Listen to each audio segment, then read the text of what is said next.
যিনি main speaker এই তাকে শুরু করে রিকোয়েস্ট দেন করে প্রোগ্রাম। এটা প্রেজেন্টেশন শুরু করুন। তারপরে মনোয়ার সাহেব যখন কানেক্টেড হতে পারবেন তখন উনি কন্টিনিউ।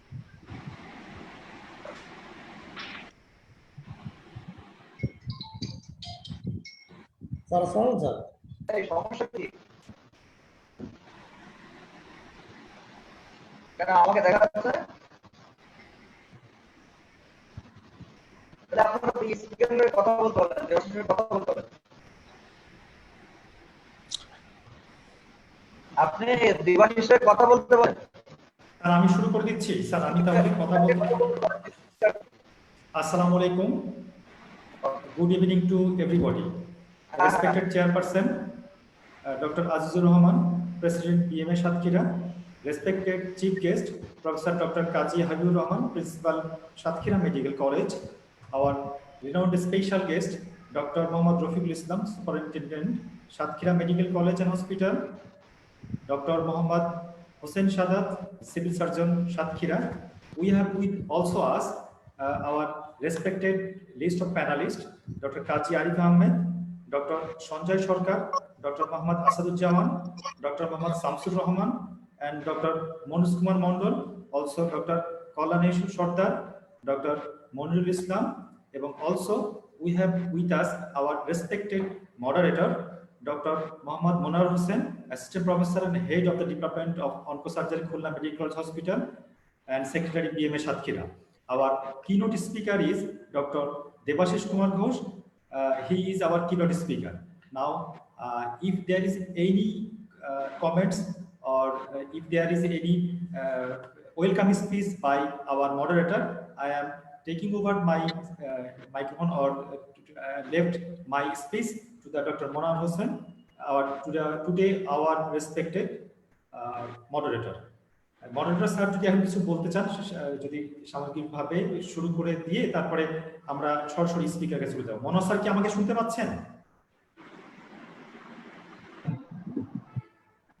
যদি চেয়ারপারসন এবং চিফ গেস্ট আমাকে অনুমতি দেন তাহলে আমরা সরাসরি স্পিকারকে অনুরোধ করব তার স্পিচ ডেলিভারেশনের জন্য। প্লিজ শুরু করেন, অনেক সময় অলরেডি হয়ে গেছে, আপনার কানেকশন প্রবলেম হচ্ছে। অলরেডি রেসপেক্টেড চেয়ারপারসন এবং চিফ গেস্ট আমাদের অনুমতি দিয়েছেন। সাপেক্ষে স্পিকার স্যারকে শুরু করতে বলছেন। স্পিকার আপনারা প্রোগ্রাম শুরু করে দেন। আমি স্পিকার ডক্টর দেবাশিস কুমার ঘোষকে অনুরোধ করছি তার স্পিচ ডেলিভারেশন করার জন্য। Doctor Debashis Kumar Ghosh, please.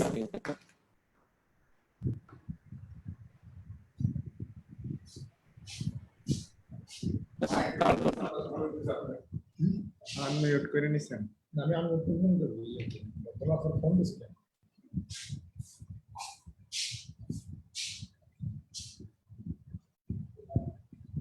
Doctor Debashis sir.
জি সালাম। ডক্টর দেবাশিস স্যার, আপনি কি স্যার শেয়ার স্ক্রিন করতে সমস্যা হচ্ছে কোনো? আমি ডক্টর আদনান বলছিলাম স্কয়ার ফার্মা থেকে। স্যার দেবাশিস স্যার আপনাকে বলছিলাম। দেবাশিস স্যার শুনতে পাচ্ছেন?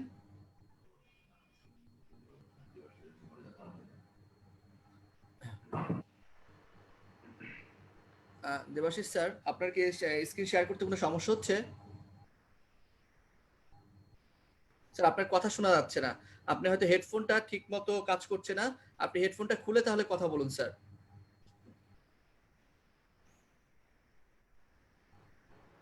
স্যার আপনি হেডফোনটা খুলে কথা বলুন, তাহলে তো শুনতে পারবো। আপনার কথা শোনা যাচ্ছে না স্যার। স্যার আপনার কথা আমরা শুনতে পাচ্ছি না। আপনার হেডফোনে কোনো একটা সমস্যা হয়েছে স্যার। আহ, আহ, স্যার একটু কষ্ট করে আপনি স্যার মোবাইল দিয়ে করতে যাচ্ছেন। মোবাইলে শেয়ার স্ক্রিন অপশনে যাবেন, সেখানে আমি মাল্টিপল শেয়ার স্ক্রিন অপশনটা ওপেন করে রেখেছি। আপনি আপনার পাড়ার কথা মোবাইল থেকেও, বাট স্যার আপনার কথাটা কোনো কারণে স্যার আমরা শুনতে পাচ্ছি না স্যার।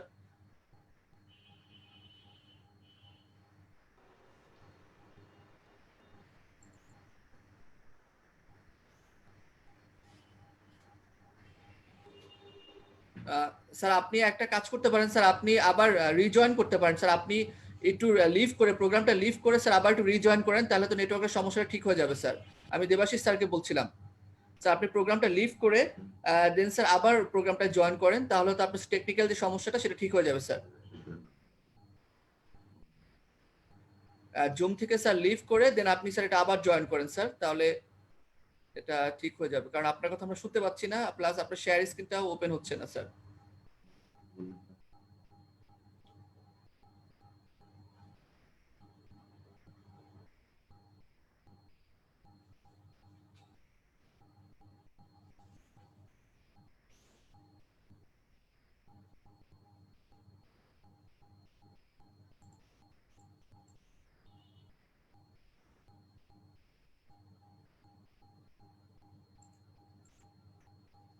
দেবাশিস স্যার আপনি কি শুনতে পাচ্ছেন স্যার?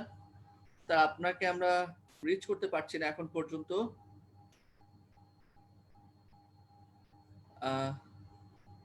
কোনো একটি কারণে স্যার আপনাকে আমরা দেখতে পাচ্ছি, কিন্তু আপনার কথা শোনা যাচ্ছে না স্যার।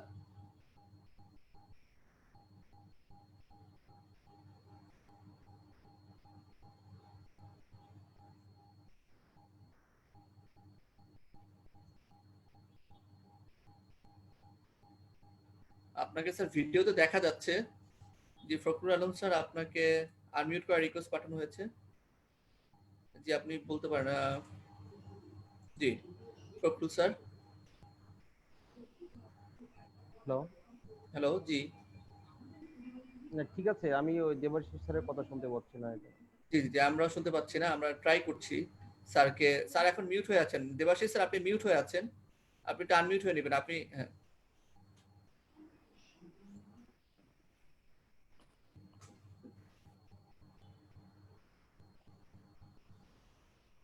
দেবাশিস স্যার আপনি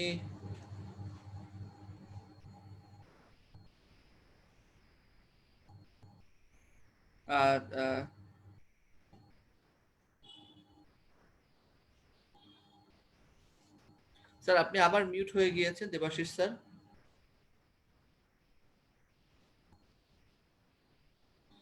স্যার মোবাইলে যদি সমস্যা হয় সেক্ষেত্রে স্যার আপনি ল্যাপটপেও ইউজ করে দেখতে পারেন যে ল্যাপটপ থেকে ওপেন হয় কিনা।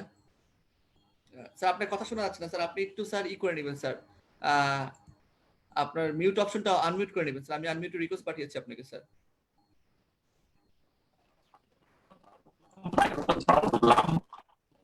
স্যার এখন শোনা যাচ্ছে কিছুটা, কিন্তু আপনার নেটওয়ার্কে প্রচন্ড মানে খুব কম করে শোনা যাচ্ছে আর কি স্যার। হ্যালো, হ্যাঁ স্যার শোনা যাচ্ছে, বাট খুব অল্প করে শোনা যাচ্ছে স্যার।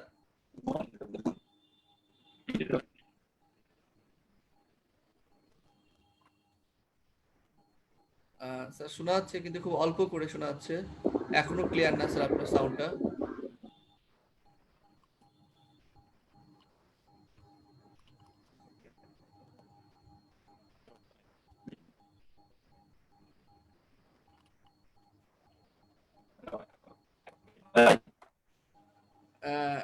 এখন স্যার হালকা শোনা যাচ্ছে, বাট ক্লিয়ার না স্যার।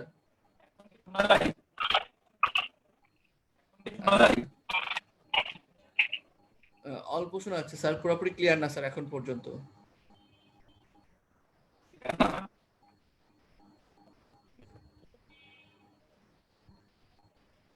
না স্যার, না স্যার শোনা যাচ্ছে না স্যার।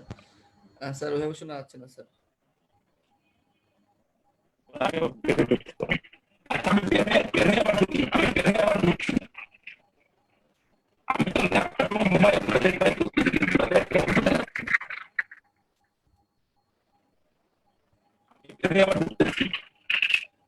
স্যার আপনি স্যার ল্যাপটপ থেকে ওপেন করলে আপনি কি স্যার দেবাশিস কুমার ঘোষ নামে আরেকটা আছে, আমি সেটা আনমিউট করার রিকোয়েস্ট পাঠিয়েছি, সেটা আপনি ট্রাই করে মানে ওখান থেকে আপনি ট্রাই করতে পারেন স্যার।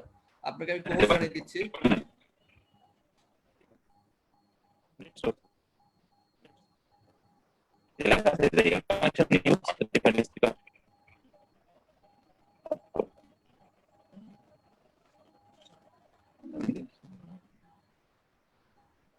কি করবো? স্যার দেবাশিস কুমার স্যার, এটা আপনার এই সে শোনা যাচ্ছে খুব সম্ভবত। হ্যাঁ, এখন শোনা যায়? হ্যাঁ জি স্যার, এটা শোনা যাচ্ছে আপনার। Clear? এটা হ্যাঁ এইটাই শোনা যাচ্ছে স্যার। আপনি খুব সম্ভবত এখন কি ল্যাপটপ শোনা যায়? ওপেন করেছেন। জি স্যার, এটা শোনা যাচ্ছে। না, আমি ল্যাপটপ ওপেন করিনি, আমি মোবাইলে ওপেন করেছি, মোবাইলে। মোবাইলে স্যার এটা শোনা যাচ্ছে, তাহলে যেটা আমরা এই যে আপনি এখন যেখানে কথা বলছেন সেটা আমরা শুনতে পাচ্ছি স্যার। হ্যাঁ, মোবাইলে শোনা যাচ্ছে, জি স্যার, তাহলে শোনা যাচ্ছে এখান থেকে স্যার। কিন্তু মোবাইলে কি স্লাইড শেয়ার অপশন হবে না? স্যার মোবাইলে যদি আপনার প্রেজেন্টেশনটা থাকে তাহলে হবে স্যার। হ্যাঁ, মোবাইলে যদি স্যার আপনার প্রেজেন্টেশনটা থাকে তাহলে হবে স্যার।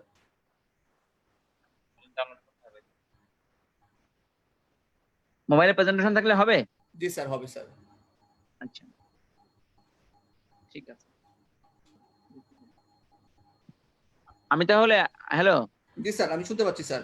আমি তো ল্যাপটপে রেডি করা ছিল, তাহলে মোবাইল থেকে রেডি করে আমি এখনই ঢুকে যাচ্ছি। হ্যাঁ জি স্যার, আপনার স্যার ল্যাপটপ দিকে কি স্যার কোনোভাবে ওপেন হচ্ছে না স্যার?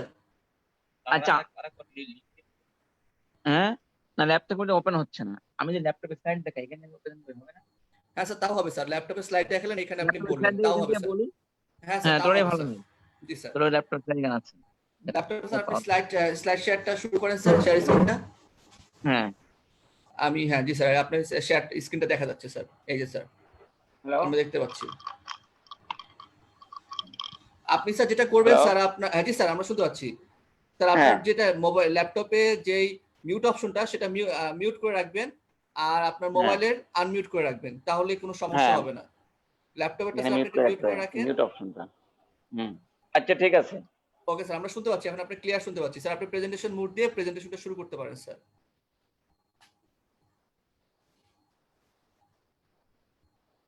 আমরা শুনতেও পাচ্ছি স্যার, আপনার প্রেজেন্টেশন আমরা দেখতেও পাচ্ছি।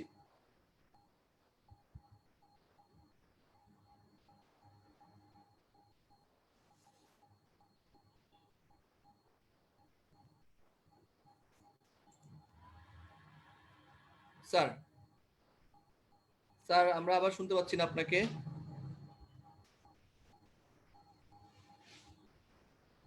স্যার আমরা শুনতে পাচ্ছি না আবার।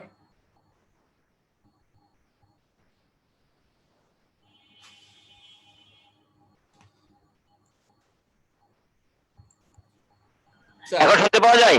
জি স্যার, এখন শুনতে পাচ্ছি স্যার। আচ্ছা, ওকে। ওকে স্যার, আপনি স্যার প্রেজেন্টেশনটা শুরু করে দেন sir. Hmm, okay sir, thank you sir.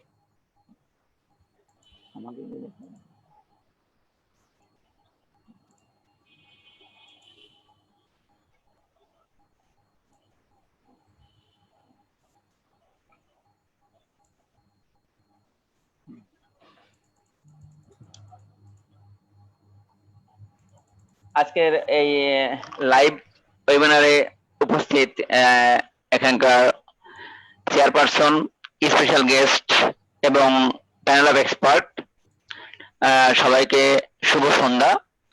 আমি প্রথমেই ধন্যবাদ দিতে চাই সাতক্ষীরা বিএমএ এবং এখানের স্কয়ার ফার্মাসিউটিক্যালসকে, যে আমাকে এত সব গুণীজনদের মাঝখানে কিছু বলার সুযোগ করে দেওয়ার জন্য। আসলে আমি বলবো মেনলি যে যে ডায়াবেটিস এবং কোভিড-19, মানে করোনা ভাইরাস বা কোভিড-19 সাথে ডায়াবেটিসের কি সম্পর্ক, এবং এই কোভিড-19 এর সময় ডায়াবেটিসকে আমরা আসলে কিভাবে ম্যানেজ করতে চাই। তা আমি যেটা বলবো, আমরা জানি যে আসলে ডায়াবেটিস একটা growing burden, not only in Bangladesh but across the globe. এবং দেখেন, এখন দেখা যাচ্ছে 2019 IDP এর এস্টিমেট অনুসারে about 463 million people are suffering from diabetes। এবং যদি আমি এরকম বলি, দেখা যায় যে আপনাদের এবার এখন আছে 20 থেকে 79 ইয়ার্স এজের মধ্যে দেখা যাচ্ছে 1 in 13 adults having diabetes। আর এমন আছে যে যতগুলো ডায়াবেটিস রোগী আছে দেখা যাচ্ছে তার কিন্তু অর্ধেক আনডায়াগনোসড। দেখা যাচ্ছে এগুলো ডায়াগনোসড কেজি এত, কিন্তু আনডায়াগনোসড কেজি কিন্তু প্রায় এর অর্ধেক। দেখেন ডায়াবেটিস বার্ডেন ইন বাংলাদেশ, সেটা আমরা একটু এপিডেমিওলজি সম্পর্কে বলতেছি। সেটা দেখেন অ্যাবাউট 2017 আমাদের ছিল 16 লাখ পিপল, 2019 এটা এখন 84 লাখ, এবং দেখা যাচ্ছে 2040 এটা হবে 1.5 করোড়, মানে প্রায় 1.5 কোটি পিপল ডায়াবেটিস আক্রান্ত থাকবে। এখন এখানে দেখা যাচ্ছে যে অ্যাবাউট মানে স্ট্যাটাস অফ ডায়াবেটিস মেলাইটাস, দেখেন যে আমরা যদি দেখি 1988 থেকে এখন এই যত পর্যন্ত আছে, দেখেন কোন কেন্দ্রে কিন্তু আমাদের মিন হিমোগ্লোবিন A1C, যেটা আমি ইনসুলিন নেব হোক, ইনসুলিন না নিক বা প্রাণী ইনসুলিন নিক বা যে ওষুধই নিক, দেখেন হিমোগ্লোবিন A1C আমরা জানি যে আমাদের হিমোগ্লোবিন A1C টার্গেট হচ্ছে <7। কিন্তু দেখেন আমাদের এই রেঞ্জে কোনো জায়গায় কিন্তু হিমোগ্লোবিন A1C <7 নেই। তার মানে আমাদের ডায়াবেটিস কিন্তু দেখা যাচ্ছে কন্ট্রোল খুবই পোর। এখন গ্লাইসেমিক স্ট্যাটাস এটা বলছে, দেখেন এটা আমরা বলছি যে haemoglobin A1C 9.8, fasting blood sugar আমরা টার্গেট জানি যে নন প্রেগন্যান্ট অ্যাডাল্টের আমাদের টার্গেট ব্লাড সুগার কিন্তু 4.4 থেকে 7.2 আমরা জানি, এবং পোস্টপ্রান্ডাল ব্লাড সুগার হচ্ছে টার্গেট হচ্ছে <10। এবং সেখানে আমরা দেখলাম কিন্তু আমাদের কোনো জায়গায় সুগার কিন্তু কন্ট্রোল ওইভাবে নেই। এখানে একটা আমরা দেখাচ্ছি যে beta cell function progressively declines even before diagnosis of diabetes mellitus. তার মানে আসলে আমরা বলি যে অ্যাবাউট 50% বেটা সেল ডিস্ট্রয় না হওয়া পর্যন্ত আসলে কিন্তু ডায়াবেটিস ডেভেলপ করে না। সেই জন্য ইনিশিয়ালি কিন্তু এই জন্য থাকে কি আমাদের যখন ডায়াবেটিস ধরা পড়ে তখন অলরেডি আমাদের 50% বেটা সেলস আর ডিস্ট্রয়েড। এবং এটাও ঠিক যে এখন এমন যতই আমরা বিভিন্ন ফার্মাসিউটিক্যাল বিভিন্নভাবে বলতে পারে, বাট এখনো কিন্তু এমন কোনো ওষুধ আবিষ্কার হয়নি that can halt the progression of বেটা সেল ডিসফাংশন বা বেটা সেল ডিস্ট্রাকশন। তা আসলে কি হয়, তা কারোর হয় র্যাপিডলি হয়, কারোর স্লোলি হয়, কিন্তু ডিস্ট্রাকশন কিন্তু একেবারে বন্ধ করে দেওয়া যাবে এরকম কিন্তু কোনো ড্রাগ আবিষ্কার হয়নি। সেই জন্য যারা আসলে একবার ডায়াবেটিস হয় আলটিমেটলি এটা আমরা যে বলি প্রোগ্রেসিভ ডিজিজ, কেন বেটা সেল ডিস্ট্রাকশন যা শুরু হয়ে গেছে এটা কিন্তু থামানোর কোনো পদ্ধতি আবিষ্কার হয়নি। কিন্তু কি হবে, কারো স্লো হবে। হ্যাঁ দেবাশিস স্যার, আপনার প্রেজেন্টেশন হ্যাঁ। করছে না?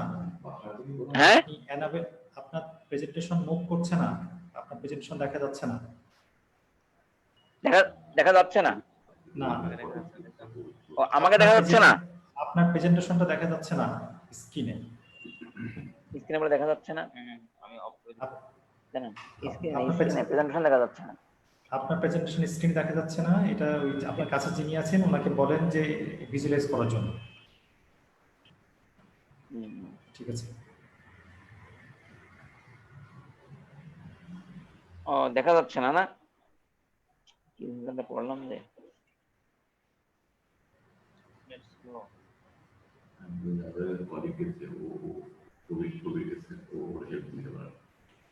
পুরো আগের দিন হয়েছে এরকম।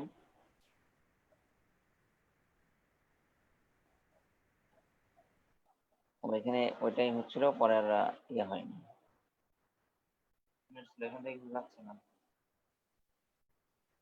প্রেজেন্টেশন দেখা যাচ্ছে না, না? দেবাশিস স্যার। হ্যাঁ হ্যালো দেবাশিস স্যার, আমাদের একজন স্কয়ার কলিগ আপনার দরজার কাছে দাঁড়ায় আছে, ও ভিতরে ঢুকবে না, আপনাকে হয়তো এই বিষয়টা কমপ্লিট করতে হবে। কিন্তু ওখানে কে দাঁড়ায় আছে? একটু ফটোটা আসছে।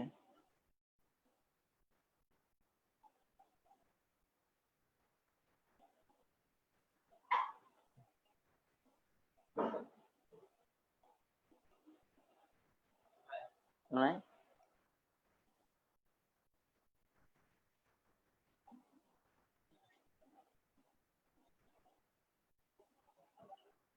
স্ল্যাকটি দেখা যাচ্ছে না, না? কতবার বের হয়ে ঢুকবো? স্ল্যাকটি দেখা যায়? আমার কথা কি শুনতে পাওয়া যায়? হ্যাঁ শুনতে পাওয়া যায়। দেবাশিস স্যার। হ্যাঁ হ্যালো দেবাশিস স্যার, হ্যাঁ আমি শুনতে পাচ্ছি। আপনার স্লাইডটা দেখা যাচ্ছে কিন্তু চেঞ্জ হচ্ছে না। আপনি চেঞ্জ অপশনে গিয়ে দেখেন তো চেঞ্জ করা যাচ্ছে কিনা। সিলেক্ট চেঞ্জ হচ্ছে না, চেঞ্জ অপশনে আপনার ভিজুয়ালাইজ হয়ে আছে। ও ফার্স্ট টাইম ভিজুয়ালাইজ হচ্ছে, মানে এখানে তো চেঞ্জ হচ্ছে না, ওখানে চেঞ্জ হলে এখানে চেঞ্জ হচ্ছে না। এডিটিং হ্যাঁ। এনাবেল দেখেন, এনাবেল অপশন একটা আছে উপরে, দেখি এনাবেল এডিটিং অপশন আছে, এবার একটু দেখেন।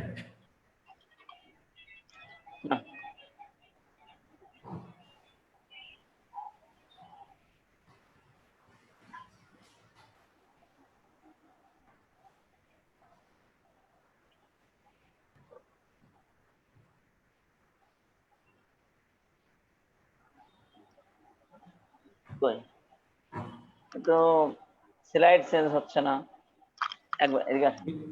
উপরের দিকে একটা অপশন আছে, আপনি খেয়াল করে দেখেন। হ্যাঁ, কোথায় দেখতে উপরের দিকে এডিট অপশন আছে, এডিট অপশনটাকে এনাবেল করে দেন।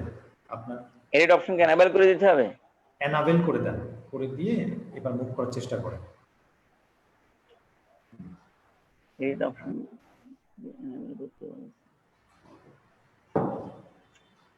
উপরের দিকে একটা বার দেখবেন, প্রেজেন্টেশনের উপরের দিকে বারে একটা এডিট অপশন আছে, এডিট অপশনটা এনাবেল করে দিলে স্লাইডটা হয়তো মুভ করবে। আপনার স্লাইডটা মুভ করছে না, একটা স্লাইডই ফিক্সড হয়ে আছে স্ক্রিনে। এইখান থেকে তো কাটছে না। হ্যাঁ, এখান থেকে পুরো ব্লক হয়ে আছে। হ্যাঁ,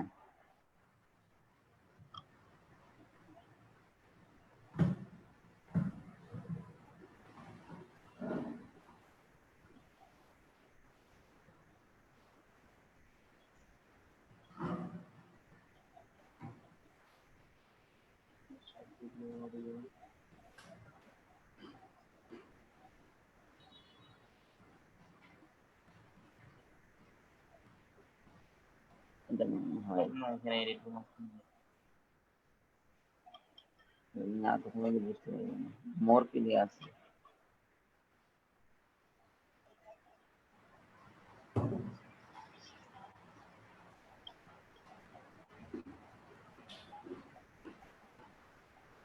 দেবাশিস স্যার, হ্যাঁ, আপনি কি শুনতে পাচ্ছেন? আমি তো শুনতে পাচ্ছি। এনাবেল এডিটিং এ ক্লিক করে F5 প্রেস করেন। এনাবেল এডিটিং এ ক্লিক করবেন, করে F5 প্রেস করবেন, F5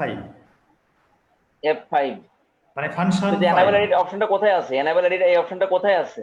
এটা উপরের দিকে থাকে সাধারণত। একটা স্লাইড যখন স্টার্ট হয় তখন উপরে বেশ কিছু মেনু থাকে, উপরে মেনু বারে একটা পোরশন থাকে যেখানে থাকে হচ্ছে এডিটিং। এডিটিং এ ক্লিক করে ফাংশন F5 প্রেস করলে, হ্যাঁ এবার চেঞ্জ হয়েছে। হ্যাঁ, জি জি,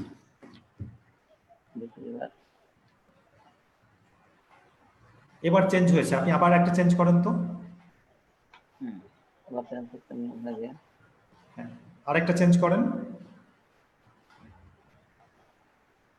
হ্যাঁ, এবার চেঞ্জ হচ্ছে। হ্যাঁ, এবার চেঞ্জ হচ্ছে।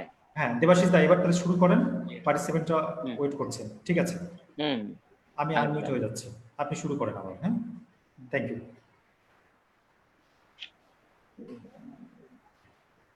ডাকগুলো কোথা থেকে আসতেছে?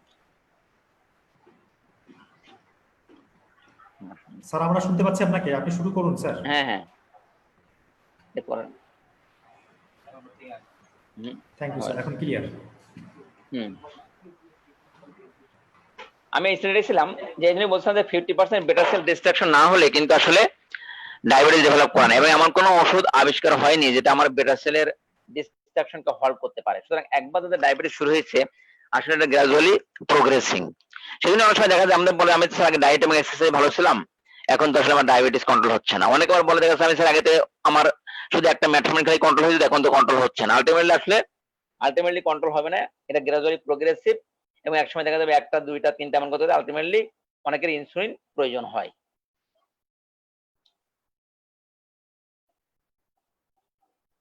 এখন আমি কিছু যদি বলি ব্যাকগ্রাউন্ড অন কোভিড-19, এটা আমি অত ডিটেলস যাব না।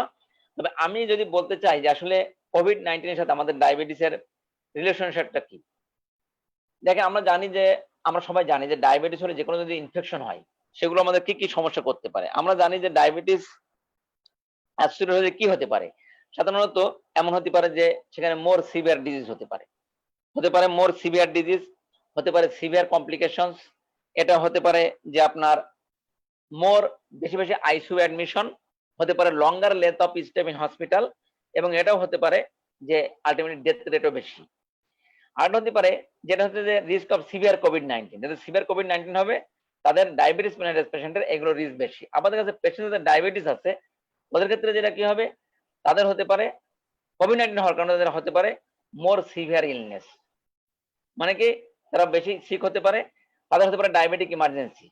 যাদের ডায়াবেটিক পেশেন্ট এবং কোভিড-19 হওয়ার কারণে তাদের ডায়াবেটিক কিউরোসিটি ডেভেলপ করেছে, অথবা দেখা যাচ্ছে তার হাইপারগ্লাইসেমিক হাইপারঅসমোলার স্টেট হয়েছে, অথবা দেখা যাচ্ছে তার ব্লাড সুগার খুবই আনকন্ট্রোলড, দেখা যাচ্ছে তার সিভিয়ার ইনসুলিন রেজিস্ট্যান্স হয়েছে। এগুলো কারণে কিন্তু আমাদের এটা পারস্পরিক রিলেশনশিপ। অনেক সময় আমরা এটা দেখি যে দেখবেন যে অনেক রোগী বলবে যে আগে কোনো ডায়াবেটিস ছিল না, কিন্তু করোনা হওয়ার পরে তার ডায়াবেটিস ডেভেলপ করেছে। আমরা জানি যে এনজিওটেনসিন কনভার্টিং এনজাইম এর একটা রিসেপ্টর আছে, এই রিসেপ্টরকে ব্যবহার করে সাধারণত করোনা ভাইরাস আমাদের শরীরে এন্ট্রি করে। তো এই রিসেপ্টর গুলো যেখানে এক্সপ্রেশন থাকবে সেখানে করোনা ভাইরাস সাধারণত বাইন্ড করে ওখানে এন্ট্রি করবে। তাই এই এনজিওটেনসিন কনভার্টিং এনজাইম রিসেপ্টরটা সাধারণত প্যানক্রিয়াসেও আছে। ফলে কি হয়, এই ভাইরাস যখন এন্ট্রি করে ও প্যানক্রিয়াসের বেটা সেলকে ডিস্ট্রাকশন করে দেয়। ফলে দেখা গেল যে আগে ডায়াবেটিস ছিল না, but after corona virus infection patient কি ডেভেলপ করলো, নিউ ওয়ানসেট ডায়াবেটিস মেলাইটাস। আবার দেখা যাচ্ছে যে আমরা জানি যে যখন একটা পেশেন্টের ভাইরাস ইনফেকশন হলো তখন আমাদের আমরা concern about the cytokine syndrome, different type of cytokine release হয়, পার্টিকুলারলি ইন্টারলিউকিন 6, এবং দেখা গেল এই interleukin 6 is responsible for insulin resistance. ফলে দেখা যাচ্ছে সিভিয়ার ইনসুলিন রেজিস্ট্যান্স হয়। দেখা যাচ্ছে আগে তাদের বাড়িতে যে ওষুধ খালি ডায়াবেটিস কন্ট্রোল ছিল, যে লাইফস্টাইল ডায়াবেটিস কন্ট্রোল ছিল, কিন্তু দেখা যাচ্ছে করোনা ভাইরাসের ইনফেকশন হওয়ার কোভিড-19 হওয়ার পরে তার ব্লাড সুগার কিন্তু আর ওষুধে কন্ট্রোল হচ্ছে না, দেখা যাচ্ছে সিভিয়ারলি আনকন্ট্রোল, অথবা patient present with diabetic emergency.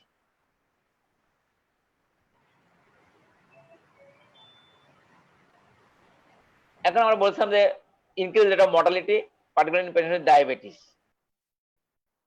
এখন এটা আমি বলছি যে দেখেন পেশেন্ট কেন আমাদের অ্যাসোসিয়েশন কেন, এটা আমি আগে বলছি যে patient type 2 diabetes have an increase grade of severity due SARS-CoV-2 due to immune dysfunction. যেহেতু আমাদের ডায়াবেটিস হলে কি আমাদের ইমিউনিটি আরো কি হয়, আরো ইমিউনিটি কমে যায়, ফলে এখানে সিভিয়ার ইনফেকশনের চান্সটা বেশি। আবার দিকে বলছে viral infection could induce diabetes and lead to fluctuation in blood glucose in diabetic patient which adversely influence prognosis, যেটা আমি আগেই বলে দিয়েছি। এখন বলেন দেখেন এখানে বলছে যে reason for glucose fluctuation in patient diabetes having COVID-19, কেন আমাদের আসলে গ্লুকোজ ফ্লাকচুয়েশন হতে পারে, কেন হয়? এটা হয় এই কারণে, কারণ ইররেগুলার ডায়েট এবং রিডিউসড এক্সারসাইজ। কারণ ওই সময় দেখা যাচ্ছে অসুস্থ হওয়ার পর এক্সারসাইজ হয় না এবং সে ডায়েটটা নিয়মিত নিতে পারে না। আবার দেখা যাচ্ছে যে অনেক সময় স্ট্যান্ডার্ড ট্রিটমেন্ট যেটা আছে সেই স্ট্যান্ডার্ড ট্রিটমেন্টকে সে ফলো করতে পারে না, এটা একটা কারণ হতে পারে। অনেক সময় দেখা যাচ্ছে স্ট্রেসফুল কন্ডিশন, ফলে দেখা যাচ্ছে there is release of several stress hormone যেটা কাজ করছে ইনসুলিন অ্যান্টাগনিস্ট হিসেবে, ফলে সেখানেও একটা ফ্লাকচুয়েশন হচ্ছে।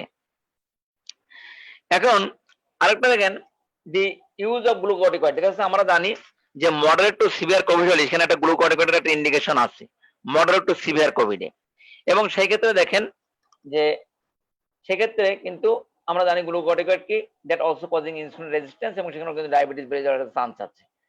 আবার আমি আগে বলে দিয়েছি ইন কেস অফ কোভিড-19 there is release of different inflammatory cytokines, এবং সেটা কি করবে, এবং that can lead to extreme stress এবং ইনসুলিন রেজিস্ট্যান্স এবং আলটিমেটলি হাইপারগ্লাইসেমিয়া। এখন দেখেন আমরা এই পর্যন্ত বললাম আসলে রিলেশনশিপটা, এখন আসলে আমরা ডায়াবেটিসটা ম্যানেজ করবো কিভাবে, এরকম একটা সিচুয়েশনে কিভাবে ডায়াবেটিসটা ম্যানেজ করতে হবে, এটা আমাদের আসলে মেন ফোকাস। তা আমি যদি মেন ফোকাস তাই এটা হচ্ছে, আমি যদি এভাবে বলি দেখেন যে এখানে কিছু কিছু আমি ওরাল ড্রাগের নাম দেওয়া হয়েছে যেগুলো আসলে আমরা ব্যবহার করতে পারবো কি পারবো না। মনে করতে হবে দেখেন আমাদের কোভিড-19 যেটা হয়েছে তাতে আমাদের মেনলি পেশেন্ট ডাই উইথ কি, মেনলি রেসপিরেটরি কমপ্লেন, হাইপোক্সেমিয়া, দেখেন অনেক লিটার অক্সিজেন প্রয়োজন হচ্ছে টু মেইনটেইন অক্সিজেন স্যাচুরেশন। তা আমরা জানি কি মেটফরমিন আসলে ইজ কন্ট্রাইন্ডিকেটেড পার্টিকুলারলি কোন ক্ষেত্রে, in the subjects having renal impairment, এটা ক্ষেত্রে কিন্তু কন্ট্রাইন্ডিকেটেড। আবার এমন হতে পারে যে পেশেন্ট এনি হাইপোক্সিক কন্ডিশন সেখানে কিন্তু মেটফরমিন দেওয়া যায় না। তাহলে একটা পেশেন্ট যদি মডারেট টু সিভিয়ার কোভিড হয় তাহলে কিন্তু সেক্ষেত্রে আপনার মেটফরমিনকে দেওয়া যাচ্ছে না। সো আমি মনে করি এনি সাধারণ moderate to severe Covid metformin যদি আগে পেয়েও থাকে বাসাতে অমিট করে দিতে হবে। দেখেন সোডিয়াম গ্লুকোজ কো ট্রান্সপোর্ট 2 ইনহিবিটরস, মানে আমাদের যেগুলো দাপাগ্যালিফ্লোজিন, এম্পাগ্যালিফ্লোজিন, কানাগ্যালিফ্লোজিন। আমরা জানি যে সোডিয়াম গ্লুকোজ কোট্রান্সপোর্টার আসলে কি করে? এটা আসলে ইউরিন দিয়ে গ্লুকোজকে পাস করে দেয়। ফলে গ্লুকোজ তো একা যাবে না, সে অবশ্যই ওয়াটার নিয়ে যাবে। ফলে কি হবে? there is chance of dehydration, there is chance of electrolyte imbalance, there is chance of repeated urinary infection। এবং আরো একটা কন্ডিশন যেটা অনেক সময় দেখা যাচ্ছে ব্লাড গ্লুকোজ নরমাল, বাট এই SGLT2 inhibitor is causing euglycaemic diabetic ketoacidosis. মানে blood sugar normal or mildly elevated but patient presented with diabetic ketoacidosis. সেই জন্য আমি মনে করি যে মডারেট টু সিভিয়ার কোভিড, সেখানে কিন্তু এই ড্রাগগুলো সাধারণত আমরা আগে যদি পেয়েও থাকে আমরা তাকে অমিট করে দিই। আরটা দেখেন যে GLP-1 receptor against, GLP-1 receptor against এটার কাজ কি? এটা কিন্তু আমাদের ডিহাইড্রেশন করে কি হবে? মনে রাখতে হবে যখন আমরা GLP-1 রিসেপ্টর অ্যাগনিস্ট ইউজ করি, আমাদের পার্টিকুলারলি বাজারে পাওয়া যাবে লিরাগ্লুটাইড। আমাদের বাজারে এখন আছে GLP-1 রিসেপ্টর অ্যাগনিস্ট একটাই লিরাগ্লুটাইড, আমরা ব্যবহার করি ভিক্টোজা নামে পাওয়া যায়। তো এটার কাজ কি? এটা কিন্তু করে প্রথম দিকে যখন ইউজ করা হয় এটা কিন্তু করে নওশিয়ান ভমিটিং। তা নওশিয়ান ভমিটিং যদি করে তাহলে কি হবে? এর চান্স অফ ডিহাইড্রেশন।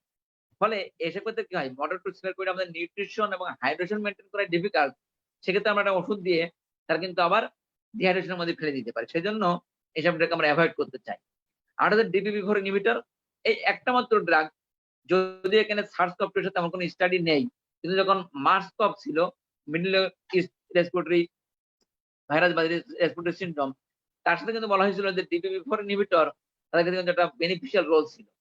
যদিও সার্স-কভ-2 এর সাথে কোনো তেমন স্টাডি হয়নি, সার্স-কভ-2 এর সাথে সেরকম স্টাডি দেখায়নি, কিন্তু সেক্ষেত্রে কিন্তু DPP-4 ইনহিবিটর যদি অন্য কোনো অ্যাডভান্স ইফেক্ট নেই, পেশেন্ট যদি অ্যাডিকুয়েট হাইড্রেশন এবং নিউট্রিশন মেইনটেইন করতে পারে, তাহলে কিন্তু আমরা DPP-4 ইনহিবিটরকে কন্ট্রোল করলেও করতে পারি। এছাড়া অন্য সকল কেসে আমরা কি করব? আমরা সুইচ করব ইনসুলিন। সুইচ করব কিসে? ইনসুলিন। এখন দেখেন আমি শুধু এটা বলবো যে glucose management strategies for different types of diabetes, আমি এটা না বলে আমি মনে করি আপনি একটা পেশেন্ট আমরা কি বলি মাইল্ড, মডারেট এবং সিভিয়ার কোভিড যদি ভাগ করে ফেলি।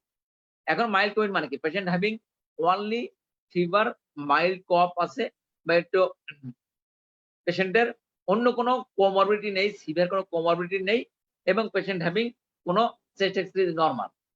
এটা করতে আমাদের লেভেল করা যায় মাইল্ড কোভিড। তা কোনো পেশেন্ট যদি মাইল্ড কোভিড হয় তাহলে আমরা কি বলি? সাধারণত হোম ট্রিটমেন্ট নেবে। তো এসব ক্ষেত্রে কি হবে? যদি পেশেন্টের blood sugar is well control থাকে, আমরা বলেছি ওয়েল কন্ট্রোল মানে কি? তার ফাস্টিং ব্লাড সুগার থাকবে 4.4 থেকে 7.2 এর মাঝখানে, আর তার পোস্টপ্রান্ডিয়াল ব্লাড সুগার থাকবে কিসের মধ্যে? পোস্টপ্রান্ডিয়াল ব্লাড সুগার থাকবে মেনলি লেস দ্যান 10। যদি দেখি তার ব্লাড সুগার ওয়েল কন্ট্রোল, যে হোম ট্রিটমেন্ট নিচ্ছিল, মাইল্ড কোভিড, পেশেন্ট বাসায় আছে, তাহলে আমি তাদেরকে বলবো যে আপনি বাসায় এই ট্রিটমেন্টটি চালাই যান, আপনার ওই ট্রিটমেন্টটি কন্টিনিউ করবেন। এখন মনে করেন এটা মাইল্ড ট্রিটমেন্ট, বাসায় ট্রিটমেন্ট নিচ্ছে, but moderate to severe Covid, তার মানে এসব আমাদের নির্দেশনা কি? যে আপনি হসপিটালাইজ হবেন। মডারেট টু সিভিয়ার কোভিড যদি হয় তাহলে হসপিটালাইজ হবে। তা হসপিটালে যখন একটা পেশেন্ট আসবে তখন আমার দুইটা অপশন, এই পেশেন্টটা কি বাসায় কি ট্রিটমেন্ট পেত? আইদার ওরাল ড্রাগ অথবা ইনসুলিন, দুটো অপশন একটা। এটা আমার কনসিডার হতে হবে। আরেকটা হতে হবে পেশেন্ট হসপিটালে ভর্তি হয়েছে, সে কি ওরালি অ্যাডিকুয়েট ইনটেক করতে পারে নাকি ওরাল ফিডিং অ্যাডিকুয়েট নয়, এটা আমার জানতে হবে। যে মুখে সে ঠিকমতো খাইতে পারে কিনা অথবা সে খাইতে পারে না, দুটো অপশন আপনার আসতে পারে। যে বাসায় সে আইদার সে নিত ওরাল ড্রাগ অথবা ইনসুলিন, আর হসপিটালে ভর্তি হওয়ার পরে সে অ্যাডিকুয়েটলি ওরাল ইনটেক করতেছে অথবা করতে পারতেছে না। তা আমি যদি দেখি যে পেশেন্ট হ্যাভিং বাসায় এসে ওরাল নিত, এখানে সে ঠিকমতো ইনটেক করতে পারে, খাবার খাইতে পারে, কিন্তু বাসায় এসে ওরাল খেতে, মনে রাখতে হবে যে মডারেট টু সিভিয়ার কোভিড সে যদি ওরাল নিয়েও থাকে, আমরা সকল ওরাল ড্রাগ এখানে অমিট করে দিই।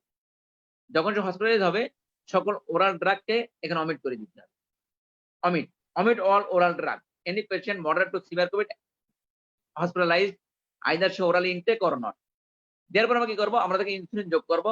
মনে রাখতে হবে যে ইন দ্যাট কেস আমাদের নিয়ম হচ্ছে যে আমরা বলা হয় যে আইডাল রেজিম কি? আমরা সবাই জানি আইডাল রেজিম হচ্ছে বেজাল bolus regime. Insulin ideal regime কি? বেজাল এবং বোলাস।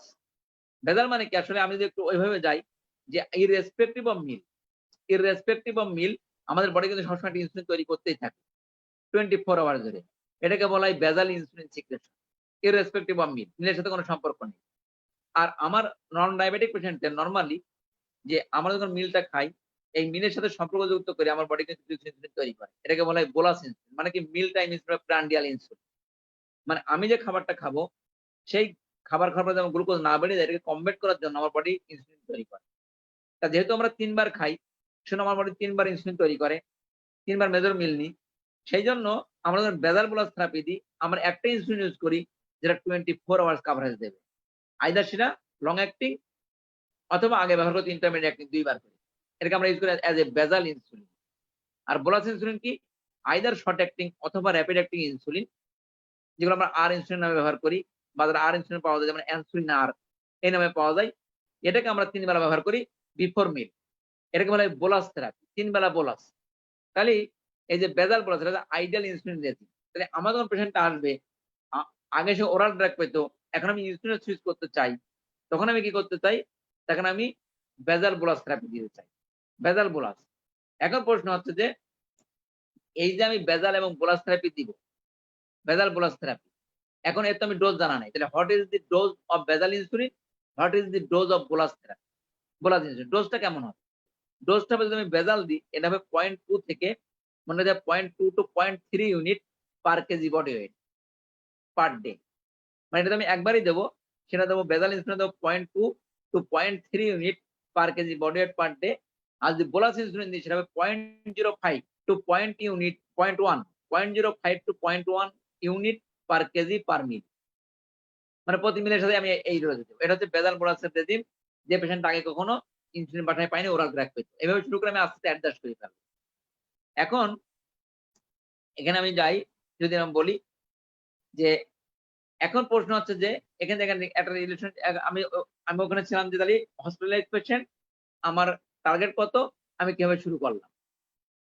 এখন প্রশ্ন হচ্ছে যে আমি যে বেজাল বোলাস দিলাম, এখন মনে করেন এই পেশেন্টটার মনে রাখতে হবে যে যদি সম্ভব হয় এনি সাবজেক্ট আমরা প্রিমিক্স ইনসুলিন দেওয়ার চেষ্টা করব, যদি পসিবল হয়। যদিও আইডিয়াল রেজিম হচ্ছে বেজাল বোলাস, কিন্তু আমরা প্রিমিক্স দেওয়ার চেষ্টা করব। কেন? In case of COVID patient. কেন? যদি পসিবল হয়, যদি ফিজিবল হয়। কারণ তাহলে আমাকে 2 বার ইনসুলিন পুশ করতে হবে। বাট ইন কেস অফ যদি বেজাল বোলাস দেন, তাহলে কিন্তু আমরা পুশ করতে হবে 4 বার। 3 বার বোলাস খাবার আগে, 3 বেলা খাবার আগে, আর 1 বার হচ্ছে লং অ্যাক্টিং। তাহলে 4 বার আপনাকে রোগীর কাছে যেতে হবে। 4 বার পুশ করতে হবে। যখন আপনি বেজাল বোলাস দেবেন, তখন আপনার frequency of monitoring of blood glucose is also more. তখন বেশি বেশি মনিটরিং করতে হবে। তাহলে অনেকবার পেশেন্টের কাছে যাওয়া লাগবে। সেই জন্য বলা হচ্ছে যে এরকম রিকমেন্ডেশন যদি এমন হয় যে আমি প্রিমিক্স ইনসুলিন বা মিক্সড ইনসুলিন দিয়ে কন্ট্রোল করতে পারি। মিক্সড ইনসুলিন মানে কি? যে ইন্টারমিডিয়েট অ্যাক্টিং এবং শর্ট অ্যাক্টিং ইনসুলিন, যেমন এদিকে পাওয়া যায় ইনসুলিন 30-70 মিক্সড ইনসুলিন, যেটা ইনসুলিন 30-70, এটাকে আমরা 2 বার ব্যবহার করতে পারি। ফলে কি হবে? এটা 2টা কারণ। একটা হচ্ছে যে আমার ফ্রিকোয়েন্সি অফ মনিটরিং কমে যাবে। 2 নম্বর হচ্ছে যে the chance of exposure of the healthcare professionals, তাহলে এক্সপোজার চান্সটা কমে যাবে হেলথ কেয়ার প্রফেশনালদের। আর 3 নম্বরে হচ্ছে যে এরাও একটা বলা হচ্ছে যে আপনি যে মানে পার্সোনাল প্রোটেক্টিভ ইকুইপমেন্ট ব্যবহার করেন, এর ইউজ অনেকটা কমে যাবে। এগুলোর কারণে কিন্তু যে আমরা যদিও বলি বেজাল bolus regime ideal insulin regime, but in case of COVID-19 subject আমরা কিন্তু চাইলে যদি ফিজিবল হয়, আমরা কিন্তু 2 বেলা প্রিমিক্স অথবা সেলফ মিক্স ইনসুলিনকে ইউজ করতে পারি। এটা হচ্ছে একটা রিকমেন্ডেশন। এখন মনে করেন যে পেশেন্টটার, এটা আমি বললাম যে ওরালি খাই, এটা গেল। এখন মনে করেন একটা পেশেন্ট ওরালি খাই, বাট পেশেন্টটা কি হলো, বাসায় ইনসুলিন নিত। এখন তখন বাসায় ইনসুলিন নেই, এখন সে ভর্তি হয়েছে। তখন আমার দেখতে হবে যে ওর ইনসুলিনটা নিয়ে তার ব্লাড সুগারটা ওয়েল কন্ট্রোল নাকি কন্ট্রোল না। যদি ব্লাড সুগার ওয়েল কন্ট্রোল হয়, তাহলে আমরা কি করতে পারি? তাহলে আমি বলতে পারি যে আপনি ওই ডোজে কন্টিনিউ করেন, ওই ডোজে কন্টিনিউ করবে। যদি কন্টিনিউ না করে, তখন আমরা শুধু গ্রাজুয়ালি অ্যাডজাস্টিং দিতে হবে। গেল। এখন মনে করেন যে পেশেন্টটা বাসায় ওরাল ড্রাগ নিত, মনে করেন বাসায় ওরাল ড্রাগ, এখন এখানে আসছে কিন্তু পেশেন্ট মুখে খাইতে পারে না। এখন পেশেন্টটা মুখে খাইতে পারতেছে না, তাহলে সেক্ষেত্রে আপনি কি করবেন? বাসায় সে ওরাল ড্রাগ নিত, এখন আসছে মুখে খাইতে পারে না, তাহলে আপনার কোনো ধারণাই নেই সে কতটুকু ইনসুলিন পাবে কি পাবে না। তাহলে সেক্ষেত্রে আপনি কি করতে, আমরা কি করবো? আমরা যেটা করবো যে এই ক্ষেত্রে আমরা বলি যে কারেকশন ইনসুলিন। কারেকশন ইনসুলিন মানে কি? কারেকশন ইনসুলিন হচ্ছে এমন একটা পদ্ধতি যেটা দিয়ে আমরা প্রেডিক্ট করি যে আসলে কতটুকু ইনসুলিনের প্রয়োজন হতে পারে। কারেকশন ইনসুলিন সেটা কেমন? যে যদিও বইপত্র বলা আছে 8.5 এর উপরে, তা আমরা সাধারণত বলি যে 10 এর উপরে। মনে করেন আমার ব্লাড সুগার কত, আমি বলেছি 10, ব্লাড সুগার হচ্ছে 10। তাহলে যদি 10 এর উপরে আমার ব্লাড সুগার বাড়ে, এটাকে করতে প্রিমিল ব্লাড সুগার করতে, প্রিমিল মানে প্রতিবার মিল দেওয়ার আগে। তাহলে প্রিমিয়াম ব্লাড সুগার থেকে আমি ব্লাড সুগার 10-এর উপরে 2.8 মানে প্রতি 2.8 মিলিমোল বাড়ার জন্য আমি 1 থেকে 4 ইউনিট ইনসুলিন যোগ করব। মানে আমি ব্যাপারটা মনে হয় একটু জটিল হয়ে গেল। আমি বলি যে কারেকশন ইনসুলিন মানে কি? আমি কারেকশন করার জন্য যোগ করব। কি কারেক্ট করব? Blood sugar. আমাদের 10, আমি ওখানে খাবার আগে পাইলাম 12.8 সাপোজ। তার মানে আমার 10-এর উপরে কতটুকু আছে? 10-এর উপরে আছে 2.8 মিলিমোল।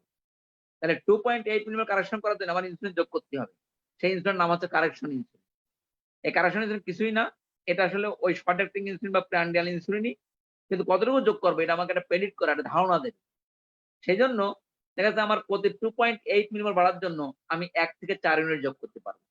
ধরেন সাপোজ আমি সকালবেলা যেহেতু পেশেন্ট এনপিও আছে বা পেশেন্ট এনজিটিভ ফিডিং আছে, যেহেতু আমি বলেছি সে ওরালে নিতে পারে না, তাহলে আমি এনজিটিভ ফিডিং দিচ্ছি। তাহলে ফিডিং এর আগে আমি মাপলাম, দেখলাম তার 12.8 ব্লাড সুগার, তাহলে 10-এর উপরে কত আছে? 2.8। এই 2.8 বাড়ার জন্য আমি যোগ করতে পারবো কতটুকু ইনসুলিন দিতে পারবো ওই মিলের আগে? 1 থেকে 4 ইউনিট দিতে পারবো। এখন কার ক্ষেত্রে 1, কার ক্ষেত্রে 2, কার ক্ষেত্রে 3, কার ক্ষেত্রে 4। যে পেশেন্টের বিএমআই আছে 25 এর নিচে তার ক্ষেত্রে যোগ করবো আমি 1 ইউনিট। যার বিএমআই 25 থেকে 30 এর মধ্যে তার যোগ করবো 2 ইউনিট। যার 30 থেকে 35 এর মধ্যে বিএমআই তার যোগ করবো আমি 3 ইউনিট এবং 25 থেকে 4 ইউনিট। তাহলে এখন যদি ব্লাড সুগার দেখা যাচ্ছে এমন হলো যে 15.6, তাহলে যার 2 ইউনিট যোগ করতে তাদের যোগ করতে হবে 4 ইউনিট। এইভাবে আমি যদি কয়েকদিন 2 দিন এভাবে করি, তাহলে আমার একটা ধারণা করতে পারবো তার কতটুকু ইনসুলিনের প্রয়োজন হবে, কতটুকু ইনসুলিনের প্রয়োজন হতে পারে এবং তার বেজাল ইনসুলিন প্রয়োজন আছে কি নেই। তাহলে ইন কেস অফ যার আগে থেকে ইনসুলিনের কোনো ধারণা ছিল না, আগে ওরাল ড্রাগ পেতো, যে পেশেন্ট আমার কাছে আসলে মডারেট টু সিভিয়ার কোভিড নিয়ে এবং মুখে খাইতে পারে না, তার ক্ষেত্রে আমি কিন্তু যোগ করবো কারেকশন ইনসুলিন। তারপর আস্তে আস্তে আমি বেজাল বলাসে চলে যাবো। এখন যে পেশেন্টটা বাসায় ইনসুলিন নিত, মনে করে যে পেশেন্টটা বাসায় ইনসুলিন নিত, তার ক্ষেত্রে কি করবো? তার ক্ষেত্রে বলা হচ্ছে যেহেতু আমি তার ক্ষেত্রে যদি লং অ্যাক্টিং ইনসুলিন নেই, তার ক্ষেত্রে যদি সে মুখে নেয় না, আমি 20 থেকে 30% রিডাকশন ডোজে লং অ্যাক্টিং ইনসুলিন দেবো। 20 থেকে 30% রিডাকশন ডোজে। আর তার সাথে যোগ করবো কি এই কারেকশনাল ইনসুলিন। তার মানে যে পেশেন্টটা বাসায় ইনসুলিন নিত, তার ক্ষেত্রে আমি যদি বাসায় লং অ্যাক্টিং নেই, তার 20 থেকে 30% রিডাকশন ডোজে দেবো। আর যদি প্রিমিক্স নেই, তার ক্ষেত্রে কিন্তু আমি 20% রিডাকশন ডোজে শুরু করবো। কিন্তু না, সেক্ষেত্রে আমার কি করতে হবে? যদি আমার এখানে এনজিটিভ ফিডিং, তাহলে আমার কি করতে হবে? তাকে আমি ওই ডোজটাকে ভাগ করে আমি চলে যাবো এই কিসে চলে যাবো? আমি আগে শর্ট অ্যাক্টিং অথবা র্যাপিড অ্যাক্টিং এ চলে যাবো। মনে করেন সাপোজ একটা পেশেন্ট বাসায় নিত সকালে 20, রাত্রে 16, মনে করেন 36 ইউনিট, তার ব্লাড সুগার ওয়েল কন্ট্রোল। এখন আমার কাছে আসছে, সে মুখে খায় না, সে এনজিটিভ ফিডিং নেই, তাহলে আমার কত? 36 ইউনিট পেয়েছে। এখন এই ইউনিট অফ ইনসুলিনকে আমি কিন্তু ভাগ করে দেবো। কি হবে? আমি ভাগ করে দেবো, যদি শর্ট অ্যাক্টিং হয় তাহলে সে পাবে 6 আওয়ারলি, মানে 4 বারে ভাগ করব। যদি র্যাপিড অ্যাক্টিং হয় তাহলে কিন্তু সে পাবে 4 আওয়ারলি, মানে 6 বার। যেহেতু আমার এখানে প্লাস কোনো 3 বার ফিডিং না, ওই 2 ঘন্টা মতো ফিডিং পাবে, তাহলে সেক্ষেত্রে কিন্তু আমি এভাবে ভাগ করে তাকে দিয়ে দিব ইন কেস অফ তোমার এনজিটিভ ফিডিং পেশেন্ট। এটা গেল। এখানে দেখেন আমি আরেকটা জিনিস পরে বলবো। এখানে আমি বলছি যে হঠাৎ relationship of blood sugar with haemoglobin A1C। মনে রাখতে হবে যখন ব্লাড সুগার অনেক কম থাকে তখন কিন্তু পোস্ট প্রান্ডিয়াল ব্লাড সুগারের সাথে হিমোগ্লোবিন A1C রিলেশনটা বেশি। মানে হিমোগ্লোবিন A1C বাড়তে পোস্ট প্রান্ডিয়াল ব্লাড সুগারের কন্ট্রিবিউশনটা অনেক বেশি। আর যখন আপনার ফাস্টিং ব্লাড সুগার মানে ব্লাড সুগার অনেক হিমোগ্লোবিন A1C হাই থাকে, তখন কিন্তু ব্লাড সুগার অনেক বেশি থাকে, তখন কিন্তু হিমোগ্লোবিন A1C এর সাথে ফাস্টিং ব্লাড সুগার রিলেশনশিপটা বেশি। সেই জন্য এই জন্যই বলা হয় যে আসলে দেখা যাচ্ছে যে ফাস্টিং ব্লাড সুগার এবং পোস্ট ব্লাড সুগার দুটাই কিন্তু responsible for increasing of haemoglobin A1C।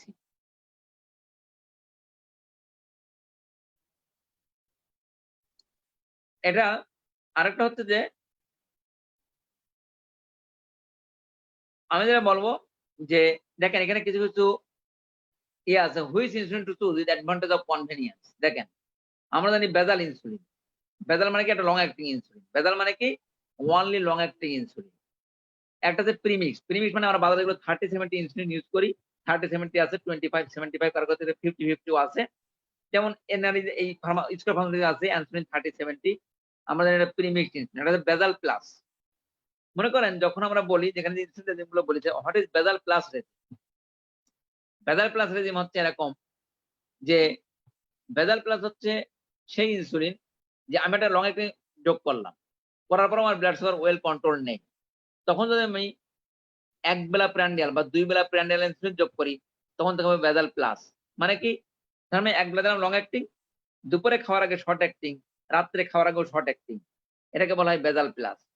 তো যখনই আপনি একটা লং অ্যাক্টিং ইউজ করবেন একবার, আর 3 বেলা খাওয়ার আগে, 3 বেলা সকাল দুপুর এবং রাত 3 বেলা খাওয়ার আগে শর্ট অ্যাক্টিং যোগ করবেন, তখন কিন্তু হয়ে যাবে বেজাল প্লাস। তাহলে আমি যদি বলি হঠাৎ ইনসুলিন রেজিম, এটা একটা বেজাল, একটা হচ্ছে প্রিমিক্স, একটা হচ্ছে বেজাল প্লাস, আর একটা হচ্ছে বেজাল প্লাস। তাহলে বেজাল প্লাস মানে কি, বেজাল প্লাস 3 বেলা শর্ট অ্যাক্টিং। বেজাল প্লাস মানে কি, বেজাল প্লাস আইদার 1 বেলা অথবা 2 বেলা শর্ট অ্যাক্টিং, এটাকে বলা হয় বেজাল প্লাস। এগুলোই মেনলি ইনসুলিন রেজিম। এখন মনে করেন আমি একটা জিনিস এখানে শুধু একটা জিনিস বলে শেষ করব, যে আমরা সবাই জানি যে হঠাৎই ম্যানেজমেন্ট অফ ডায়াবেটিক কিটোসিডোসিস, যারা আমরা প্র্যাকটিস করি মোটামুটি, যে আমরা প্র্যাকটিক্যাল অ্যাসপেক্ট গুলো জানি যে হঠাৎই ম্যানেজমেন্ট অফ ডায়াবেটিক কিটোসিডোসিস। তা আমি শুধু বলবো যে আমাদের কোভিড পেশেন্ট যারা ডায়াবেটিক কিটোসিডোসিস নিয়ে আমাদের কাছে প্রেজেন্ট করতে পারে, যদি কখনো আসে, তাহলে আমরা কি করব? মনে করেন আমরা সবসময় কি, in case of normal patient with diabetic ketoacidosis আমরা ইউজ করি আইভি ইনসুলিন। আমরা কি ইউজ করি? অলওয়েজ ইউজ করি আইভি ইনসুলিন, তাই না? আমরা ইনসুলিন ড্রিপে আইভি ইনসুলিন দিই, কোনো সাবকুটেনিয়াস ইনসুলিন দিই না। কিন্তু কোনো গাইডলাইন বলতেছে যদি কোভিড পেশেন্টের ডায়াবেটিস হয়, তাহলে you can use subcutaneous insulin. কি বলতেছে? আমরা সাবকুটেনিয়াস ইনসুলিন ইউজ করতে পারি। এখন সেটা কিভাবে ইউজ করবো সাবকুটেনিয়াস ইনসুলিন? কারণ কি, কারণ আপনি যখন আইভি ইনসুলিন দেবেন, তখন কিন্তু আপনার ফ্রিকোয়েন্সি অফ মনিটরিং অনেক বেড়ে যাবে। বারবার মনিটরিং করতে হবে, বারবার ব্লাড সুগার চেক করতে হবে, বারবার ডোজ অ্যাডজাস্ট করতে হবে। সেজন্য এই ওয়ানলি এই এক্সপোজার কমানোর জন্য অনেকেই রিকমেন্ডেশন করতেছে যে না, ইন কেস অফ কোভিড দিকে you can manage with subcutaneous insulin.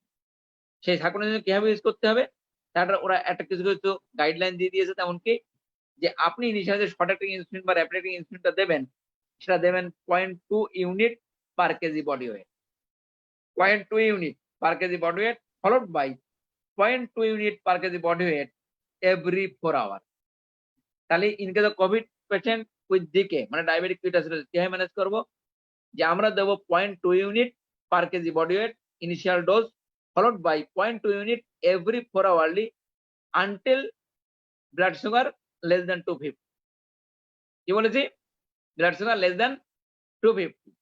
যখন ব্লাড সুগার লেস দ্যান 250 চলে আসবে, তখন ডোজটা হয়ে যাবে 0.1 unit per KG body weight every 4 hour. তাহলে এটা হচ্ছে এদের recommended dose in case of কেমন থাকুন না, যদি ডিকেতে থাকুন না ইউজ করি। এটাই মেনলি। আমি এখন আর ডিটেলস এগুলোতে যাব না, যে কি কি ইনসুলিন এগুলো আছে।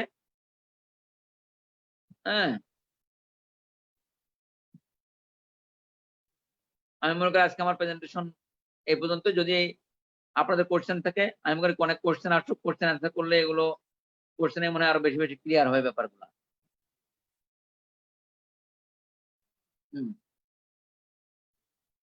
Thank you for patient sharing.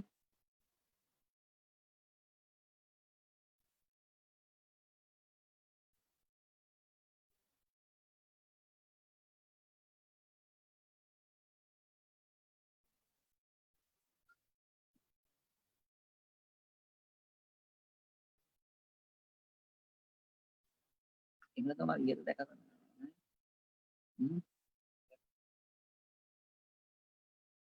শুনতে পাই নাকি?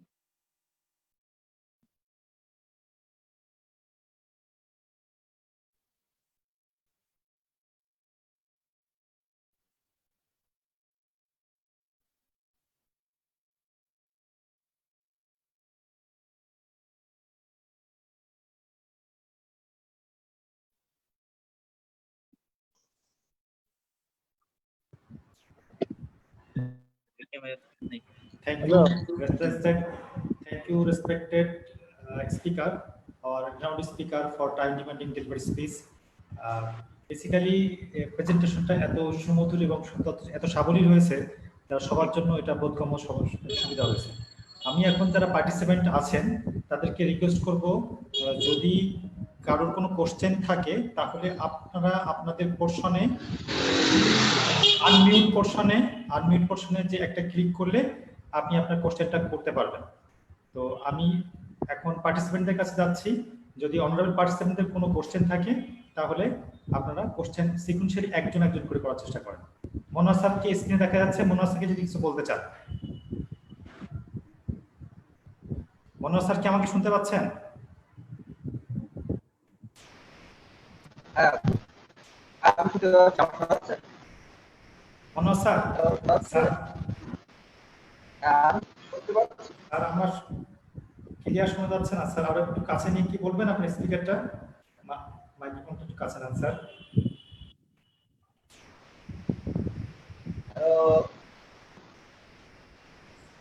স্যার শুনতে পাচ্ছি স্যার, এখন স্পিকারের স্পিচ শেষ হয়ে গেছে স্যার, আপনি এবারে কন্ডাক্ট করেন স্যার।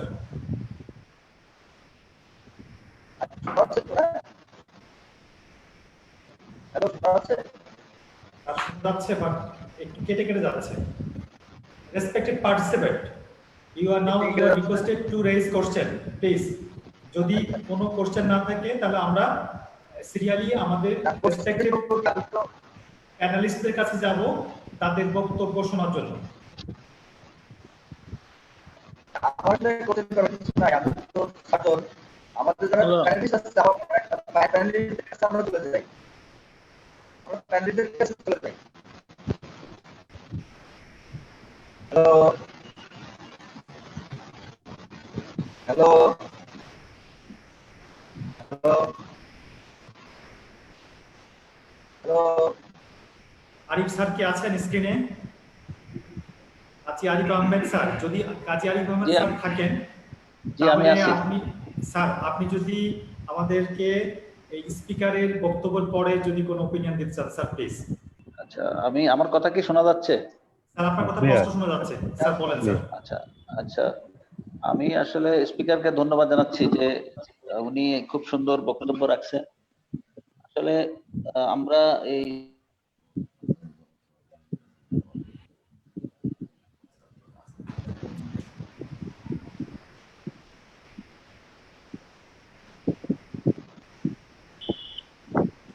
স্যার মিউট হয়ে আছেন, আরিফ স্যার মিউট হয়ে গেছেন। স্যার আপনি মিউট হয়ে গেছেন স্যার, আবার একটু আনমিউট হন স্যার। হ্যালো, হ্যাঁ শোনা যাচ্ছে?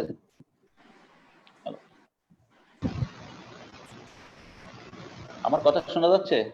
স্যার এখন শোনা যাচ্ছে স্যার, স্যার শোনা যাচ্ছে প্লিজ। আচ্ছা, আমি সংক্ষেপে আসলে অনেককে আমাদের অনেক এখানে আমাদের গেস্ট আছেন, স্পিকারের বক্তব্য আমার খুবই পছন্দ হয়েছে, মানে আমি অনেক শিখেছি ওনার ওখান থেকে। তো আমি আসলে কয়েকটা ইস্যু হয়তো একসাথে সাজানো না হলেও আমি একটু ওনার কাছ থেকেও জানতে চাই।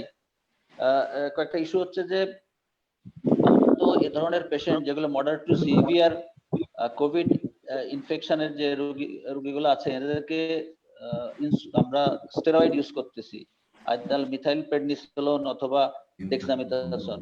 ফলশ্রুতিতে দেখা যাচ্ছে যে ব্লাড সুগার অনেক বেশি থাকতেছে। এই অবস্থায় আমরা তো ইনসুলিন সুইচ করতেছি, উনি ইনসুলিনের বিভিন্ন রেজিমের কথা বলেছেন। তো আমরা এরকম পরিস্থিতিতে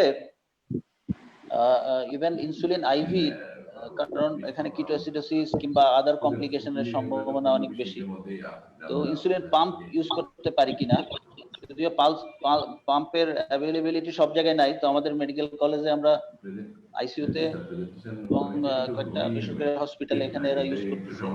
এই বিষয়ে ওনার কোনো বক্তব্য যদি এখানে কিছু পাম্প ইনসুলিন পাম্প ইউজ করার ব্যাপারে উনি বলতেন। এছাড়া উনি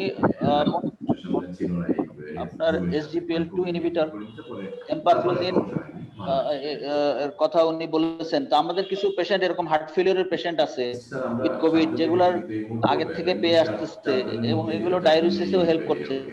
এগুলো আমরা বন্ধ না করে চালাইতে পারি কিনা।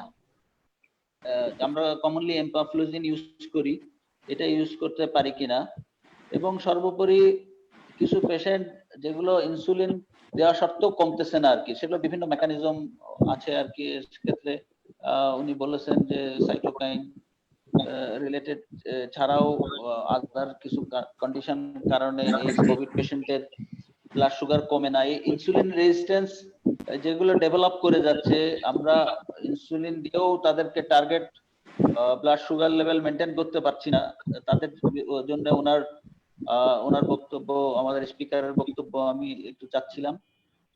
এবং আরেকটা বিষয় যেটা আমরা কমনলি অ্যাড্রেস করি, কার্ডিওলজিস্ট যারা হার্ট ফেলিওর আছে, ইজেকশন ফ্র্যাকশন খুবই কম, below 30, severe heart failure patient, এদের যখন কিটো অ্যাসিডোসিস হচ্ছে তখন আমরা ইনসুলিন দেওয়ার সাথে সাথে আমরা কিভাবে ম্যানেজ করতে পারি এই পেশেন্টের ফ্লুইড, তো যতটুকু দরকার ফ্লুইড তো তার রিকমেন্ডেড ফ্লুইড দেওয়া যাচ্ছে না এই ক্ষেত্রে, তো কিভাবে এই ফ্লুইডটা আমরা মানে এই ক্ষেত্রে ইনসুলিনটা কিভাবে দিব, প্লাস ফ্লুইডের বিষয়ে ওনার যদি কোনো বক্তব্য থাকে সেটাই আমি বলতে চাচ্ছি। আর সর্বোপরি অনেকক্ষণ সময় আমি নিয়ে নিলাম, সবাইকে ধন্যবাদ। এখানে মনোহর স্যার, আইজুর রহমান স্যার এবং অনেকের ছবি দেখছি, আমার ছাত্র ও আমার মেডিকেলের ডাক্তার, ওদেরও ইন্টার্নি, সবাইকে এরকম একটা সময়ে সুন্দর একটা আলোচনায়, কল্যাণ আশিস, আরো অনেকে হয়তো আছে, আমি পার্টিসিপেন্ট সবার এখানে জানি না, তো সবাইকে ধন্যবাদ। সবাইয়ের কোশ্চেন থাকলে এবং সুচিন্তিত মতামত রিগার্ডিং কোভিড ম্যানেজমেন্টের আমাদেরকে আরো সামনের দিকে নিয়ে যেতে সাহায্য করবে, এই বলে আমি আমার বক্তব্য শেষ করছি। ধন্যবাদ কাজী আরিফ আহমেদ স্যার। দেবাশিস স্যার কি আমাকে শুনতে পাচ্ছেন? দেবাশিস স্যার, আপনার কাছে আরিফ স্যারের কিছু কোশ্চেন ছিল, আপনি আনমিউট হয়ে আছেন। দেবাশিস স্যার,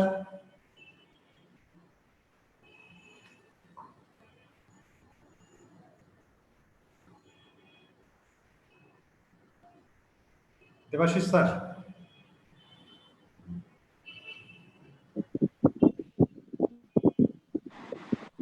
দেবাশিস স্যার কি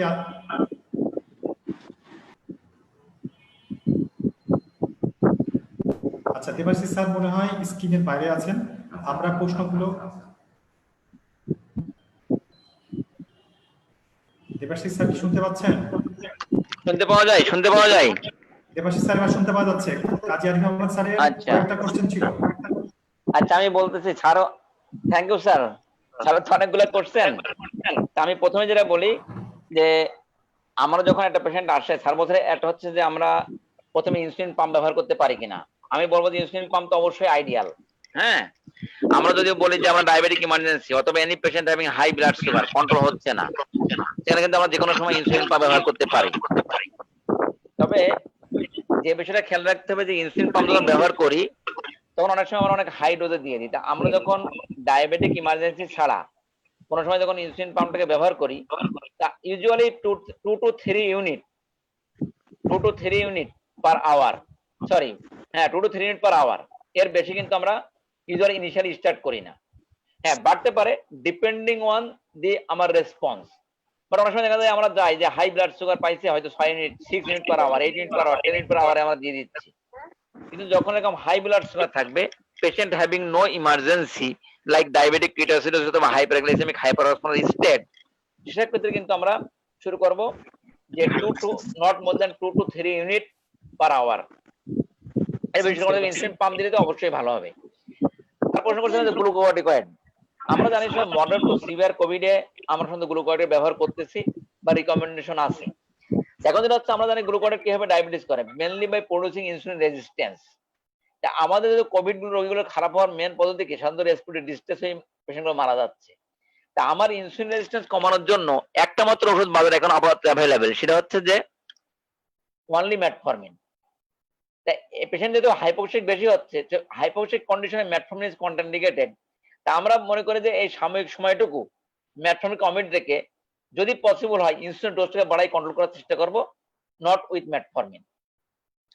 তারপরে স্যার বলছিলেন যে একটা যেটা বলছেন অ্যাবাউট এম্পাগ্লিফ্লোজিন, যে অনেক পেশেন্ট আছে হার্ট ফেলিওর, তারা এম্পাগ্লিফ্লোজিন পায়, দেখা যাচ্ছে এটা ডায়াবেটিসে হেল্প করে, সবই ঠিক আছে, কিন্তু বলা হচ্ছে যে এম্পাগ্লিফ্লোজিন যে কোনো oral drug moderate to severe Covid sir, যেটা আপনি এটা স্যার লাস্ট যেটা পাবলিকেশন আছে ল্যান্সেটে স্যার, তারা কিন্তু বলতেছে যে যেটাই হোক না কেন moderate to severe Covid admitted in hospital, সাধারণত ওরা বলতে চাচ্ছে যে অল ওএডি এটাকে এগুলোকে অ্যাভয়েড করাই ভালো, সকল ওরাল অ্যান্টিবায়োটিককে অ্যাভয়েড করাই ভালো।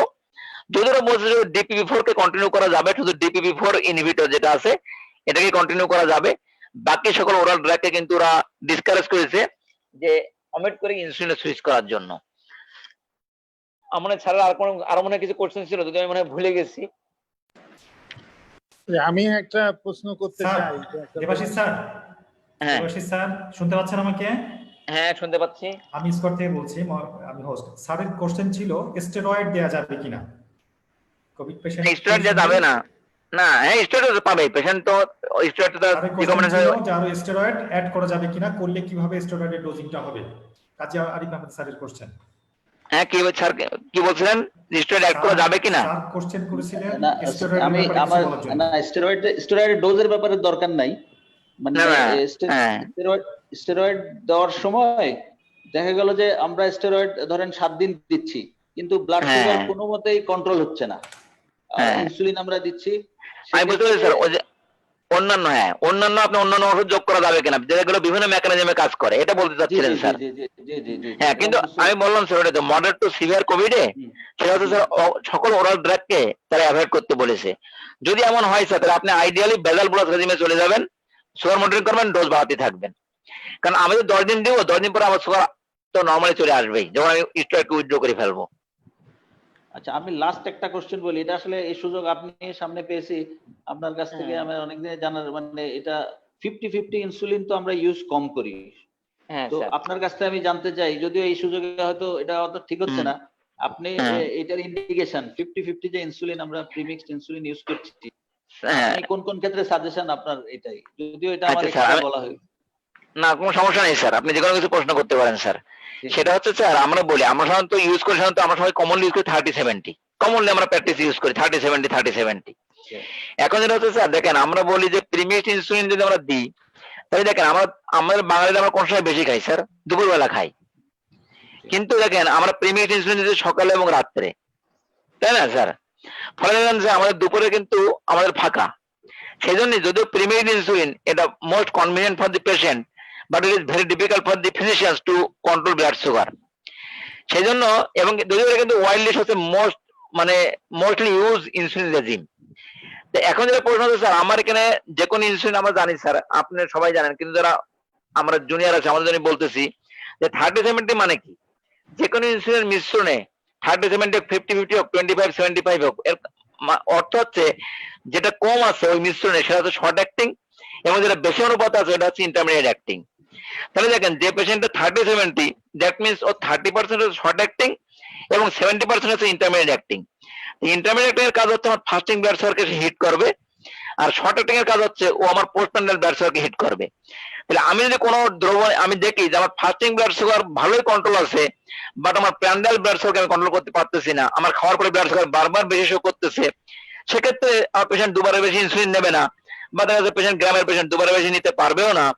সেক্ষেত্রে কিন্তু আমরা ক্যান সুইচ টু 50-50 যদি আমি প্রান্ডাল ব্লাড সুগার কন্ট্রোল আনতে চাই, সেক্ষেত্রে 30-70 পরিবর্তে আমরা কিন্তু 50-50 তে সুইচ করতে পারি।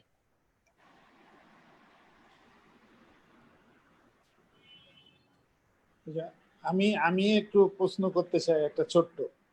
হ্যাঁ ডাক্তার দেবাশিস আপনি কি শুনছেন? হ্যাঁ হ্যাঁ শুনতে পাচ্ছি, বলেন। হ্যাঁ শুনুন। আচ্ছা এই যে ACE2 ইনহিবিটর এটা কি হ্যাঁ।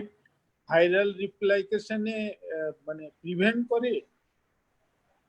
আচ্ছা স্যার, সেটা হচ্ছে বলা হচ্ছে যে angiotensin converting enzyme, angiotensin converting enzyme এর রিসেপ্টর গুলো থাকে, রিসেপ্টর কি করে এটা ভাইরাস এন্ট্রিতে হেল্প করে, ঠিক আছে স্যার?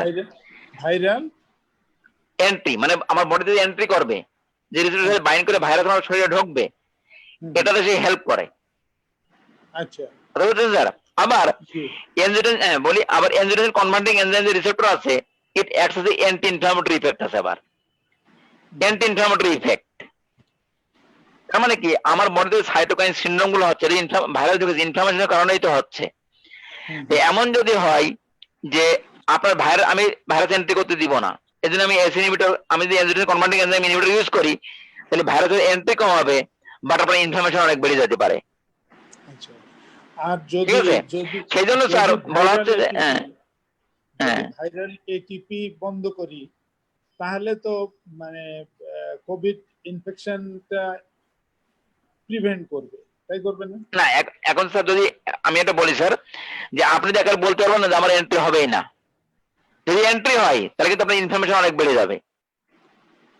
সেই জন্য ইউরোপিয়ান অ্যাসোসিয়েশন অফ কার্ডিওলজি যারা আছে, ইউরোপিয়ান কার্ডিওলজি, ওরা কিন্তু বা আমেরিকান যারা কার্ডিওলজি অ্যাসোসিয়েশন আছে, ওরা কিন্তু বলতেছে যে যারা এনজিওটেনসিন কনভার্টিং এনজাইম ইনহিবিটর আগের থেকে পাই, they should continue angiotensin converting enzyme inhibitor, বন্ধ করার কোনো প্রয়োজনই নাই। আচ্ছা, আর একটা ছোট প্রশ্ন, হাইড্রোক্সিক্লোরোকুইন হাইপোগ্লাইসিমিয়া করে না? পরে তাহলে যারা কোমরবিডিটি ডায়াবেটিস আছে এবং কোভিড হয়েছে তাদের জন্য তো এটা একদিক থেকে বেনিফিশিয়াল। না, বেনিফিশিয়াল হলো, কিন্তু স্যার এর তো হাইড্রোক্সিক্লোরোকুইন লাস্টে যেটা দেখছেন হোয়ের যেটা আসছে, এরা বলছে হাইড্রোক্সিক্লোরোকুইন হ্যাভিং নো ইফেক্ট, মানে আপনার ব্লাড সুগার কমাবে সেটা ঠিক আছে, কিন্তু ভাইরাসের উপর কোনো ইফেক্ট নাই, ডিরেক্ট কোনো ইফেক্ট কোনো ইফেক্ট নাই। এবং এখন স্যার এটা বলছে হাইড্রোক্সিক্লোরোকুইন, আপনার প্রেজেন্টেশন খুব ভালো লেগেছে, আরো জানবো, আপনার ফোন নাম্বার নিয়ে আমি কথা বলবো, কারণ আমরা ডায়াবেটিক রোগী, আপনার সঙ্গে আমাদের মাঝে মাঝে কনসাল্ট করা হয়তো প্রয়োজন হয়ে পড়বে। এবং অন্যান্য পার্টিসিপেন্ট যারা উপস্থিত হয়েছেন তাদের সকলকেই ধন্যবাদ। ডাক্তার আরিফ আহমদ চমৎকার প্রশ্ন করেছেন। আমাদের ডাক্তার মনোয়ার সাহেব অনেকক্ষণ থেকে চেষ্টা করতেছিলেন কথা বলার জন্য, উনি কথা বলতে পারছিলেন না, এখনো কানেকশন পাইছেন কিনা আমি জানি না। আর বিশেষ করে আমি ধন্যবাদ জানাতে চাই স্কয়ার ফার্মাসিউটিক্যালস এবং তার জেনারেল ম্যানেজার এবং এন্টায়ার টিমকে, কারণ হলো এখন এমন একটা পরিস্থিতিতে এর মধ্যে মানুষের বোঝা এবং না বোঝা, নেগলিজেন্সি, এগুলো সবই আছে। তো আমরা যদি এরকম ছোট ছোট অনুষ্ঠান হোস্ট করতে পারি বা স্কয়ার করতে পারে, তাহলে এটা খুব হেল্পফুল হবে। অন্তত সাধারণ মানুষ না হলেও ডাক্তার, নার্স বা প্যারামেডিক্স এরা গুরুত্বটা বুঝতে পারবে যে কতখানি সচেতন আমাদের হওয়া প্রয়োজন।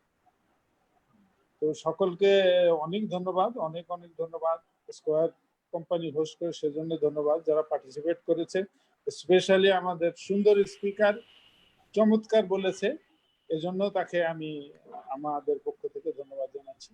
এবং আমি বিশেষভাবে ডাক্তার দেবাশিসের সঙ্গে পরবর্তীতে ওভার টেলিফোন কথা বলার আশা রাখি। এই বলে সবাইকে আমি ধন্যবাদ জানাচ্ছি। অন্য পার্টিসিপেন্টরা, বিশেষ করে আমাদের সেক্রেটারি সাহেব, উনিও কথা বলবেন, তাই আমি বিদায় নিচ্ছি। ধন্যবাদ। Thank you Aziz Rahman sir, president BMA Satkhira, এই সুন্দর একটা স্পিচ দেওয়ার জন্য। আমরা এখন এক্সপার্ট প্যানেল ওপিনিয়ন অথবা কমেন্টসের জন্য যাব হচ্ছে ডক্টর মোহাম্মদ আসাদুজ্জামান স্যারের কাছে। ডক্টর আসাদুজ্জামান স্যার যদি কিছু বলেন। Doctor Asaduzzaman sir senior consultant, সদর হসপিটাল সাতক্ষীরা। আমি স্যারকে অনুরোধ করব স্যারের এক্সপার্ট ওপিনিয়ন বা কোনো কমেন্টস দেওয়ার জন্য। স্যার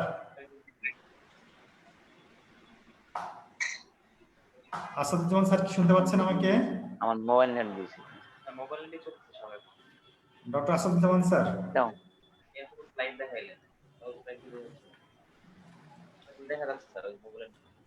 ডাক্তার আসাদ আপনি কি শুনতে পাচ্ছেন? ডাক্তার আসাদ আপনি কি শুনতে পাচ্ছেন? স্যার মনে হয় এই মুহূর্তে স্ক্রিনের বাইরে আছেন। আমরা এর পরবর্তীতে চলে যাচ্ছি doctor Kalyan Ashis Sardar, junior consultant, Satkhira medical college. Sir আপনার এক্সপার্ট ওপিনিয়নের জন্য আমরা আশা করছি, অথবা কমেন্টস অথবা question. Thank you everyone. Good evening. Can you hear me? Yes. Sir, yes. শোনা যাচ্ছে।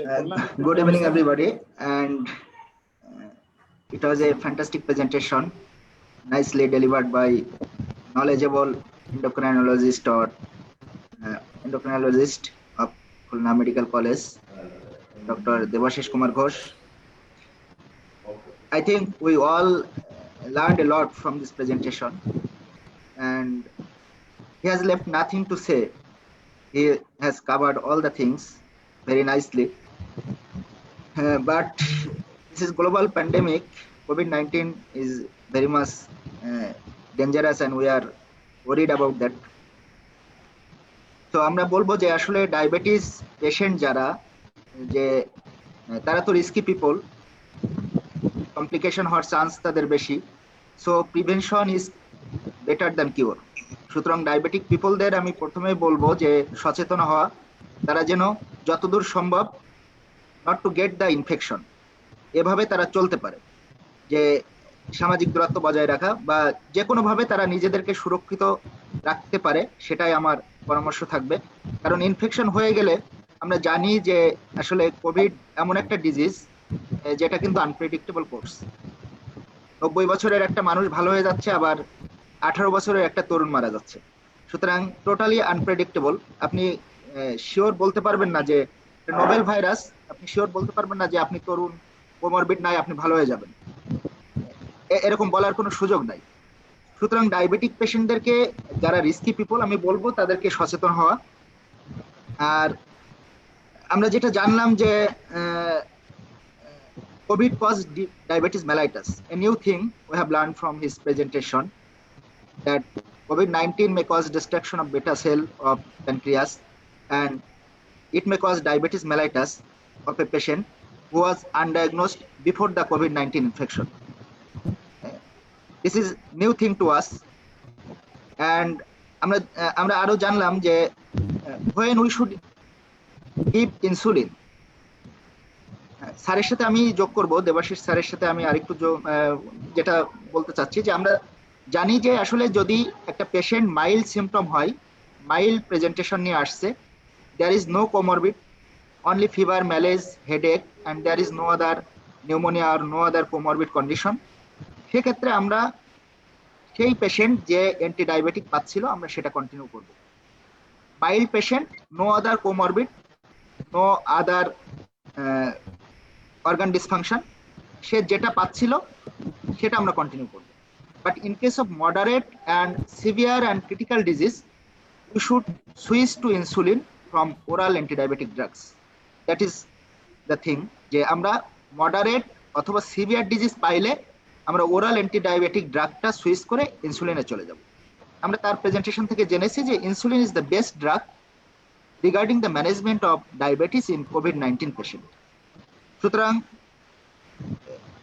মাইল্ড কেসে আমরা প্রিভিয়াস ড্রাগ ইউজ করতে পারি, কিন্তু মডারেট বা সিভিয়ার ডিজিজে আমরা অবশ্যই ইনসুলিন প্রিফার করব। আর ইনসুলিনের ডোজ আমরা তার কাছ থেকে শিখছি, প্লাস বিভিন্ন রেজিমেন, যে basal insulin, basal bolus insulin, basal plus insulin, আমরা সেটা জেনেছি।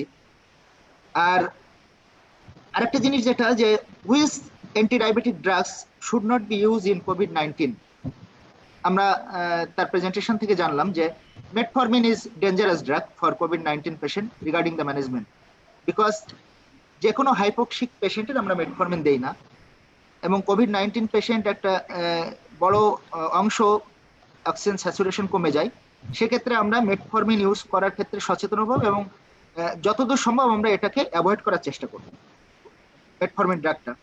আরেকটা ড্রাগ যেটা যে SGLT2 inhibitor, empagliflozin, that should be discontinued in case of COVID-19 patient.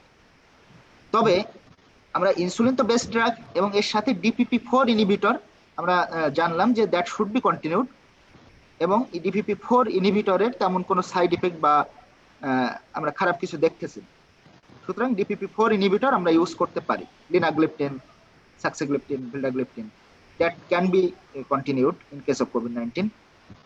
And target blood sugar আমরা জানলাম যে টার্গেট ব্লাড সুগার যে খাওয়ার পরে এবং খাওয়ার আগে আমরা জানলাম। তবে আমরা জানি যে এখানে বিভিন্ন ধরনের টার্গেট আমরা ইউজ করি, সাধারণত ডায়েট কন্ট্রোল ইউজ করি, একটু রিল্যাক্স থাকি। যেসব patient old patient, comorbid condition আছে, previous repeated attack of hypoglycaemia, সে ধরনের পেশেন্টের ক্ষেত্রে কিন্তু আমরা একটু টার্গেট ব্লাড সুগার রিল্যাক্স হতে পারি। যেমন স্যার যেটা বললেন যে 4 থেকে 6 এর মধ্যে ফাস্টিং, খাওয়ার পরে 10 এর নিচে।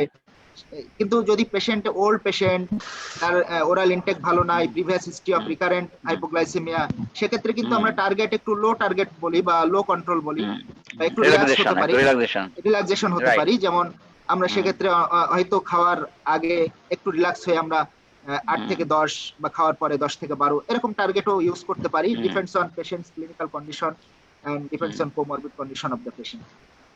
And steroid আমরা ইউজ করছি frequently, we are using steroid regarding the management, and we know steroid increases the blood sugar sharply, so we should be cautious about steroid use and management of diabetes. Last of all আমি বলবো যে insulin is the best drug.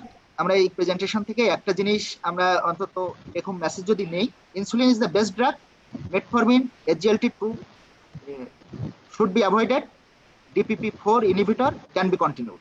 This is the take home message, I think.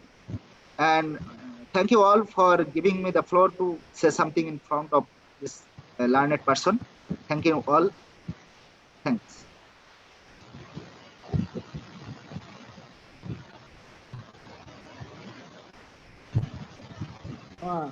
Thank you, Dr. Kolashi Sofranda sir, for your nice শুনতে পাচ্ছ? and time demanded derivation.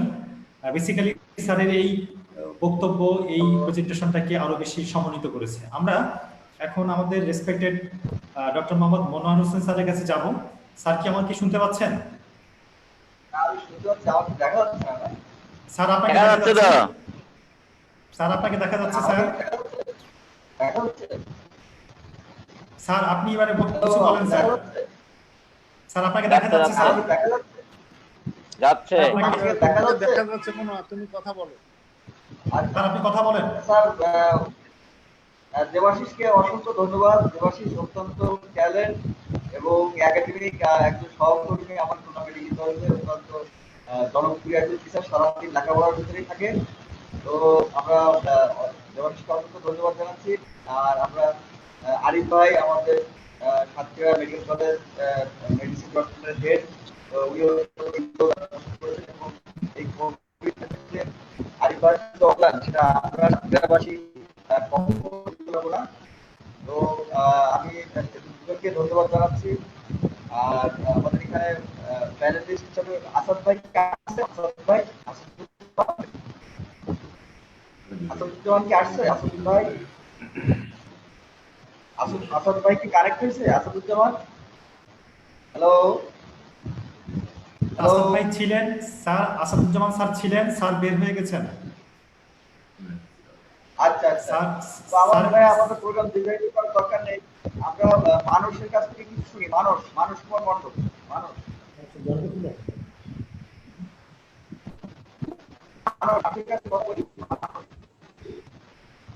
মানুষ আছে? মানুষ আছে?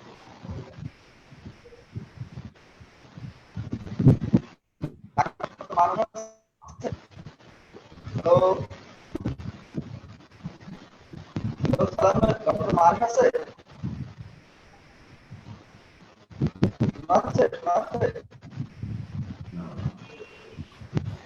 Sir মানুষ স্যারকে আমরা স্ক্রিনে পাচ্ছি না স্যার।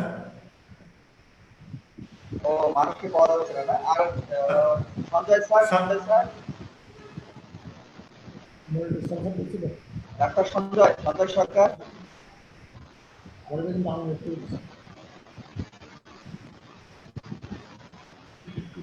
সঞ্জয় সরকার আছে?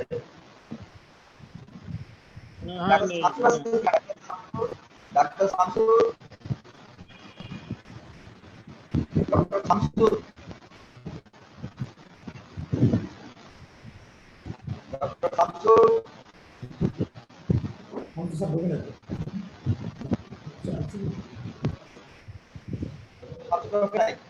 আচ্ছা আমাদের গেস্টটা কথা বলুন। আমাদের কি সিভিল সার্ভিস আছে? স্যার কি আছে?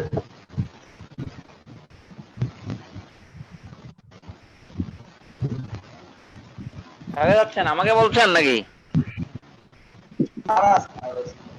Civil service sir, civil surgeon sir ছিলেন, স্যার বের হয়ে গেছেন, পরে আবার ইন হবেন মনোজ স্যার। আচ্ছা সিভিল সার্জন স্যার ছিলেন। এসকে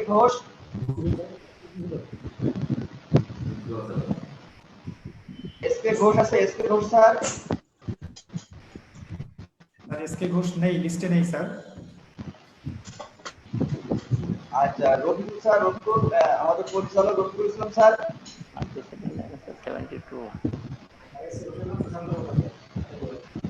রফিক স্যার মিউট হয়ে আছেন, স্যারকে আনমিউট করা যায় কিভাবে? রফিক স্যার আনমিউট করেন। স্যার একটু আনমিউট করে নেন, স্যার আনমিউট করে নেন। নেটের জন্য সমস্যা হয়ে গেছে, আমি হয়ে গেছিলাম। হ্যালো, সবাই নিয়েছে? হ্যাঁ হ্যালো, শোনা যাচ্ছে স্যার। শোনা যাচ্ছে? হ্যাঁ শোনা যাচ্ছে স্যার। হ্যাঁ শোনা যাচ্ছে। আচ্ছা, আসসালামু আলাইকুম। আজকের এই সায়েন্টিফিক সেমিনারের সম্মানিত chairperson, chief guest, secretary BMA, আমাদের অন্যান্য স্পেশাল গেস্ট, পার্টিসিপেন্ট এবং সর্বোপরি আমাদের স্পিকার, সবাইকে ধন্যবাদ জানাচ্ছি। আমি ধন্যবাদ জানাচ্ছি সাতক্ষীরা বিএমএ কে এবং স্কয়ার ফার্মাসিউটিক্যালকে যে তারা এই একটি বিষয়ে এই সময় একটি সায়েন্টিফিক সেমিনার আয়োজন করছেন, যেটা খুবই একটি সময় উপযোগী বিষয়। এবং আমার মনে হয় যে আমাদের যে স্পিকার উনি অত্যন্ত সুন্দর এবং সাবলীল ভাষায় আজকের বিষয়টি আমাদের সামনে উপস্থাপন করছেন। এবং এখান থেকে আমরা যারা আমাদের যে সমস্ত চিকিৎসক ভাইয়েরা এই কোভিড ম্যানেজমেন্টের সাথে জড়িত আছেন তারা কিছুটা হলেও উপকৃত হয়েছে। আমি আবারও ধন্যবাদ জানাচ্ছি স্কয়ারকে এবং সাতক্ষীরা বিএমএ কে যে আমরা যেটা দেখছি, আমার হাসপাতাল যেহেতু কোভিড ডেডিকেটেড হাসপাতাল, এখানে যে মর্টালিটি রেটটা আমরা দেখছি, এখানে ম্যাক্সিমাম রোগী মারা যাচ্ছে, কিন্তু যারা এই কোভিড প্লাস কোমরবিডিটি অর্থাৎ কোভিডের সাথে অন্যান্য যে কোমরবিডিটি আছে, ডায়াবেটিস, ক্যান্সার বা হাইপারটেনশন বা ক্রনিক কিডনি ডিজিজ, আমি বিএমএ কে আহ্বান জানাবো এবং স্কয়ার ফার্মাসিউটিক্যাল আহ্বান জানাবো যে ভবিষ্যতে অন্যান্য যে কোমরবিডিটি আছে যেগুলো কোভিডের জন্য খুব রিস্কফুল, কোভিড-19 রোগীদের জন্য, সেই বিষয়গুলো নিয়ে এই ধরনের সায়েন্টিফিক সেমিনারের আয়োজন ওনারা ভবিষ্যতে করবেন। সর্বোপরি সবাইকে আবারও ধন্যবাদ এবং স্পিকারকে আরও ধন্যবাদ যে ওনার যে উপস্থাপনাটা সেটা খুবই ভালো লেগেছে এবং অত্যন্ত সাবলীল এবং সুন্দর ছিল। এবং বিএমএ এবং স্কয়ারকে ধন্যবাদ, সবাইকে ধন্যবাদ। আসসালামু আলাইকুম।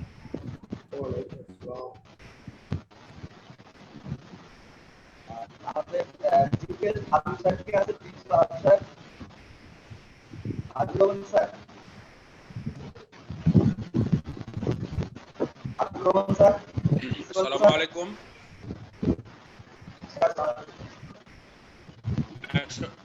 শোনা যাচ্ছে? হ্যাঁ শোনা যাচ্ছে, বলেন। শোনা যাচ্ছে। স্যার আগে স্যারের শুরু করার আগে যে কথাটা আসলে না বললেই নয়, শুধুমাত্র সাতক্ষীরাবাসী নয়, যারা স্যারকে চেনেন, স্যার এমন একজন ব্যক্তিত্ব যার কথা শোনার জন্য সবাই অধীর আগ্রহে অপেক্ষা করেন, আমাদের সেই sir professor doctor Habibur Rahman, principal Satkhira medical college. Sir please. Sir কিন্তু আমার ডাইরেক্ট টিচার, কিন্তু স্যার আমাদের স্যার অনেকেই টিচার, আমাদের সবাই টিচার। Sir please. স্যারকে আমি 3rd ইয়ারে পাইছি Rangpur medical college. Thank you. কথা বলবেন এবারে professor doctor Kazi Habibur Rahman sir. Sir please. আমি প্রথমে ধন্যবাদ জানাচ্ছি বিএমএ সাতক্ষীরা শাখা এবং স্কয়ার ফার্মাসিউটিক্যালকে একটি সময় উপযোগী টপিক নিয়ে ডিসকাশন করার জন্য। এই প্যান্ডেমিক সিচুয়েশনে এটি অত্যন্ত প্রয়োজন ছিল এবং আজকে যিনি স্পিকার ছিলেন আমি এই জন্য গর্বিত। আমি জানলাম যে উনি আমার সরাসরি ছাত্র এবং উনি অত্যন্ত সাবলীলভাবে সহজ ভাষায় ডায়াবেটিসের মতো একটা কঠিন জিনিসকে এবং কোভিড সিচুয়েশনে কিভাবে ডায়াবেটিসকে গ্রেডিং করে কিভাবে ম্যানেজ করতে হবে, কি ধরনের প্রোটোকল ইউজ করতে হবে, এবং বিশেষ করে যেহেতু আমাদের সাতক্ষীরা মেডিকেল কলেজ এবং সাতক্ষীরা সিটিতে কোনো এন্ডোক্রাইনোলজিস্ট নাই, এটা আমাদের জন্য, আমি বিশ্বাস করি যে সবাই ম্যানেজ করছেন, তারপরেও একজন এন্ডোক্রাইনোলজিস্ট যত সুন্দরভাবে পারবেন আমাদের কারো পক্ষেই সেটা করা সম্ভব না। এবং তার এই গাইডলাইন আমাদেরকে অবশ্যই অনেক হেল্প করবে এবং পেশেন্টের যে মরবিডিটি এবং মর্টালিটি এটা অনেক কমাতে এবং আমাদের সার্ভিসের কোয়ালিটি ইমপ্রুভ করতে অনেক হেল্প করবে। পাশাপাশি আমাদের কাজী আরিফ সাহেব আরো সুন্দরভাবে এটা আরো এলাবোরেট আলাপ করে, তারপরে আমাদের যে কনসালটেন্ট কল্যাণ আশিস এবং আমাদের senior teacher physician Azizur Rahman sir যেভাবে সুন্দরভাবে এগুলো আলাপ করলেন, আমি বিশ্বাস করি যে এরপরে আর এটার সম্পর্কে নতুন করে আলাপ করার প্রয়োজন হবে না। এবং তারপরেও যদি কখনো কোনো সমস্যা হয়, আমরা আশাবাদী যে ডক্টর দেবাশিসের কাছ থেকে আমরা এটা ক্লারিফাই করে নিতে পারবো। এবং যেহেতু আমি নিজে সার্জন এবং আমাদের যিনি মডারেটর ডক্টর মনোয়ার, আমাদের সাতক্ষীরা বিএম এর ডাইনামিক জেনারেল সেক্রেটারি, আমরা সবাই সার্জন। তো আমার এই একটুখানি জানার ছিল যে যদি কোভিড পেশেন্টের সার্জারি করতে হয় সেক্ষেত্রে আমাদের স্পেশাল কোনো গাইডলাইন আছে কিনা, নাকি অন্যান্য ডায়াবেটিক পেশেন্টের যে প্রিকশন আমরা নেই সেই ধরনের প্রিকশন নিলে চলবে, নাকি আরো স্পেশাল কোনো প্রিকশন নিতে হবে? যদি এই ধরনের কোনো গাইডলাইন থাকে তাহলে আমি অনুরোধ করবো ডক্টর দেবাশিসকে আমার বক্তব্যের পরে এটা সাপ্লিমেন্ট করার জন্য। আমি আবারও সবাইকে ধন্যবাদ জানাচ্ছি, বিশেষ করে সাতক্ষীরা বিএমএ এবং স্কয়ার ফার্মাসিউটিক্যালসকে যে এই ধরনের একটি সুন্দর প্রোগ্রাম আয়োজন করার জন্য, এবং যারা সবাই কষ্ট করে পার্টিসিপেট করেছেন, কন্ট্রিবিউট করেছেন, সবাইকে আমি ধন্যবাদ জানাচ্ছি। এবং আমরা সবাই সবার জন্য দোয়া করি যেন এই সিচুয়েশন তাড়াতাড়ি শেষ হয়ে যায়, আমরা বিপদগ্রস্ত না হই। আবারও সবাইকে ধন্যবাদ জানিয়ে আমি আমার বক্তব্য এখানে শেষ করছি। সবাই ভালো থাকবেন, আমাদের জন্য দোয়া করবেন। আসসালামু আলাইকুম। ধন্যবাদ sir, professor doctor Habibur Rahman, principal Satkhira medical college. আমি এখন চলে যাচ্ছি ডক্টর দেবাশিস কুমার ঘোষ স্যারের কিছু কমপ্লিমেন্টারি কোশ্চেন ছিল, যদি আপনি উত্তর করতেন। Doctor Debashis sir. Thank you sir for your question. Sir, আমি যেটা বলি যে কোভিড পেশেন্টের ডায়াবেটিস সাধারণত আলাদা কোনো রেজিম কিন্তু নেই। তবে আমি সংক্ষেপে যেটা কথা বলি যে আসলে আমরা যেগুলো ডায়াবেটিস রোগের অপারেশন গুলো করি, সাধারণত আমাদের একটা কনসেপশন আছে আগের থেকে যে আমরা সাধারণত সবসময় শর্ট অ্যাক্টিং ইনসুলিন ইউজ করি। আমি বলি সবসময় আমরা কি করি যে যেগুলো রেগুলার ইনসুলিন আছে বা শর্ট অ্যাক্টিং ইনসুলিন আমরা এগুলো 3 বার ইউজ করি সার্জারির আগে সবসময়। কিন্তু এটা এখন কিন্তু এই ধরনের থেকে আমরা বের হয়ে আসছি। আগে এটা ছিল হয়তো সার্জারি অনেকবার লেখা ছিল যে এটাকে সুইচ করতে হবে শর্ট অ্যাক্টিং এ, কিন্তু স্যার এখন কিন্তু এই ধরনের থেকে আমরা বের হয়ে আসছি। এখন আপনি যে রেজিম গুলো আছে যে কোনো রেজিমেই কিন্তু আপনি রোগীর অপারেশন করে নিয়ে যাইতে পারবেন। তা মনে করেন নিয়ম হচ্ছে যদি মানে ডে বিফোর অপারেশন, মানে আমাদের আগামীকাল সকালে অপারেশন হয়, তাহলে আজকে দুপুর পর্যন্ত যদি কোনো ওষুধ পাই সে ফুল ডোজেই পাবে। রাত্রের ক্ষেত্রে যে ঘটনা ঘটবে, রাত্রে যদি কেউ শর্ট অ্যাক্টিং পাই তাহলে সে ফুল ডোজে পাবে, কিন্তু রাত্রে যদি কেউ লং অ্যাক্টিং পাই সে 30% রিডাকশন ডোজে পাবে। এটা হচ্ছে ডে বিফোর অপারেশন, মানে আগের দিন, অপারেশনের আগের দিনে এই ঘটনা করতে হবে। যদি কেউ মিক্সড ইনসুলিন পাই, যারা 30-70 পাচ্ছে, সকালে 1 ইউনিট, রাত্রে আর এক রকম, রাত্রে যে মিক্সড ইনসুলিনের ডোজ যেমন 30-70, এটা কিন্তু 30% রিডাকশন ডোজে দিতে হবে। এই হচ্ছে আগের দিন। অপারেশনের দিন সাধারণত মর্নিং এ অপারেশনটা করতে হবে, এবং অপারেশন এখন চিন্তা করতে হবে অপারেশনটা কত সময় ধরে হবে, লেস দ্যান 2 আওয়ার্স আর মোর দ্যান 2 আওয়ার্স। আমরা যদি ডিউরেশন হিসেব করে ভাগ করি, যদি লেস দ্যান 2 আওয়ার্স হয় তাহলে কিন্তু আমি যদি সকালে অপারেশনটা করি, রোগী তো ফাস্টিং থাকবেই, সেক্ষেত্রে কিন্তু আমার কোনো ইনসুলিন গ্লুকোজ ইনফিউশনের প্রয়োজন নেই। আমি কিন্তু জাস্ট অপারেশনের মাঝখানে একবার ব্লাড সুগার মনিটরিং করবো। এটা বলা হয় যে 2 আওয়ারলি বা আওয়ারলি ব্লাড সুগার মনিটরিং করতে থাকবো। যদি লেস দ্যান 2 আওয়ার্স কোনো অপারেশন হয়, যদি অপারেশন হয় মোর দ্যান 2 আওয়ার্স, তাহলে যে প্রোটোকল ফলো করতে হবে সেটা হচ্ছে একদম ডাইরেক্ট যদি বলি যে 10% গ্লুকোজ 500 ml এর মধ্যে 15 unit insulin, 10% glucose 500 ml plus 15 unit insulin. যদি পটাশিয়াম দিতে চান তাহলে 10 মিলিমোল পটাশিয়াম, এটা দিয়ে আপনাকে চালাতে হবে 100 ml পার আওয়ার। তার মানে এটা 25 ড্রপে দিলেই হবে। এটা কতক্ষণ পর্যন্ত চলবে? Until the patient take orally, মানে অপারেশন পরেও চলতে থাকবে যতক্ষণ পর্যন্ত পেশেন্ট মুখে না খাবে। তাহলে বললাম 10% গ্লুকোজ 500 ml, এর মধ্যে 15 unit soluble insulin plus 10 millimole potassium, এটা চলবে 100 ml পার আওয়ার। সেটা হচ্ছে 25 ড্রপ পার মিনিটে দিলেই 100 ml পার আওয়ার হয়ে যাবে। Until the patient take orally, মানে 500 ml সেন্ট আসলে 5 ঘন্টা দিতে হবে, 100 ml পার আওয়ার যদি দিতে হয়, এটা প্রতি ড্রপে দিলেই হয়ে যাবে। এটা চলবে until the patient take orally. Orally যখন সে আসবে তখনই আগের যে রেজিমেন্টের কন্ট্রোল ছিল অপারেশনের আগে সেই রেজিমে এসে যাবে, বাট প্রথমে শুধু 20% রিডাকশন ডোজে। কারণ কি অপারেশনের পরে যখন আমাদের ওরাল ফুড দেবো তখন প্রথমে যে ফুল ফেজে খাইতে পারবে না, এটা তার নিউট্রিশন ইনটেকটা একটু কম হবে। ফলে সেক্ষেত্রে আগের রেজিমে 20% রিডাকশন ডোজে শুরু করে আস্তে আস্তে আমার ডোজটাকে এসকেলেশন করতে হবে। Thank you sir.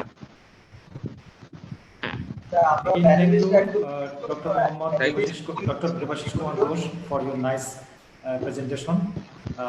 যার প্ররোচনায়, যার কোঅর্ডিনেশনে, যার অনুপ্রেরণায়, যার পরিচালনায় আজকে এই প্রোগ্রামটা অনুষ্ঠিত হয়েছে, সেই ব্যক্তিত্ব হচ্ছে ডক্টর মোহাম্মদ মনোয়ার হোসেন স্যার। দুঃখ বিষয় হচ্ছে যে স্যারের আমরা টেকনিক্যাল ত্রুটির জন্য স্যারের কথা আমরা শুনতে পারিনি। আমরা আবার স্যারের কাছে চলে যাচ্ছি স্যারের কাছ থেকে কিছু শোনার জন্য। মনোয়ার স্যার, আমরা একজন প্যানেলিস্টকে মিস করছি, মানে মনিরুল আছে, Monirul neuro medicine, Monirul Islam, neuro medicine panelist Monirul ইসলাম।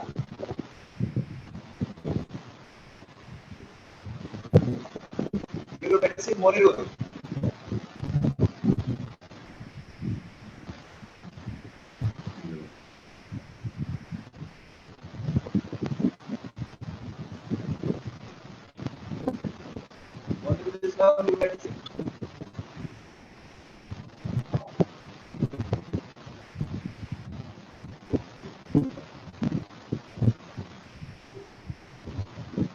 মনিরুল ইসলাম স্যারকে স্ক্রিনে দেখা যাচ্ছে না।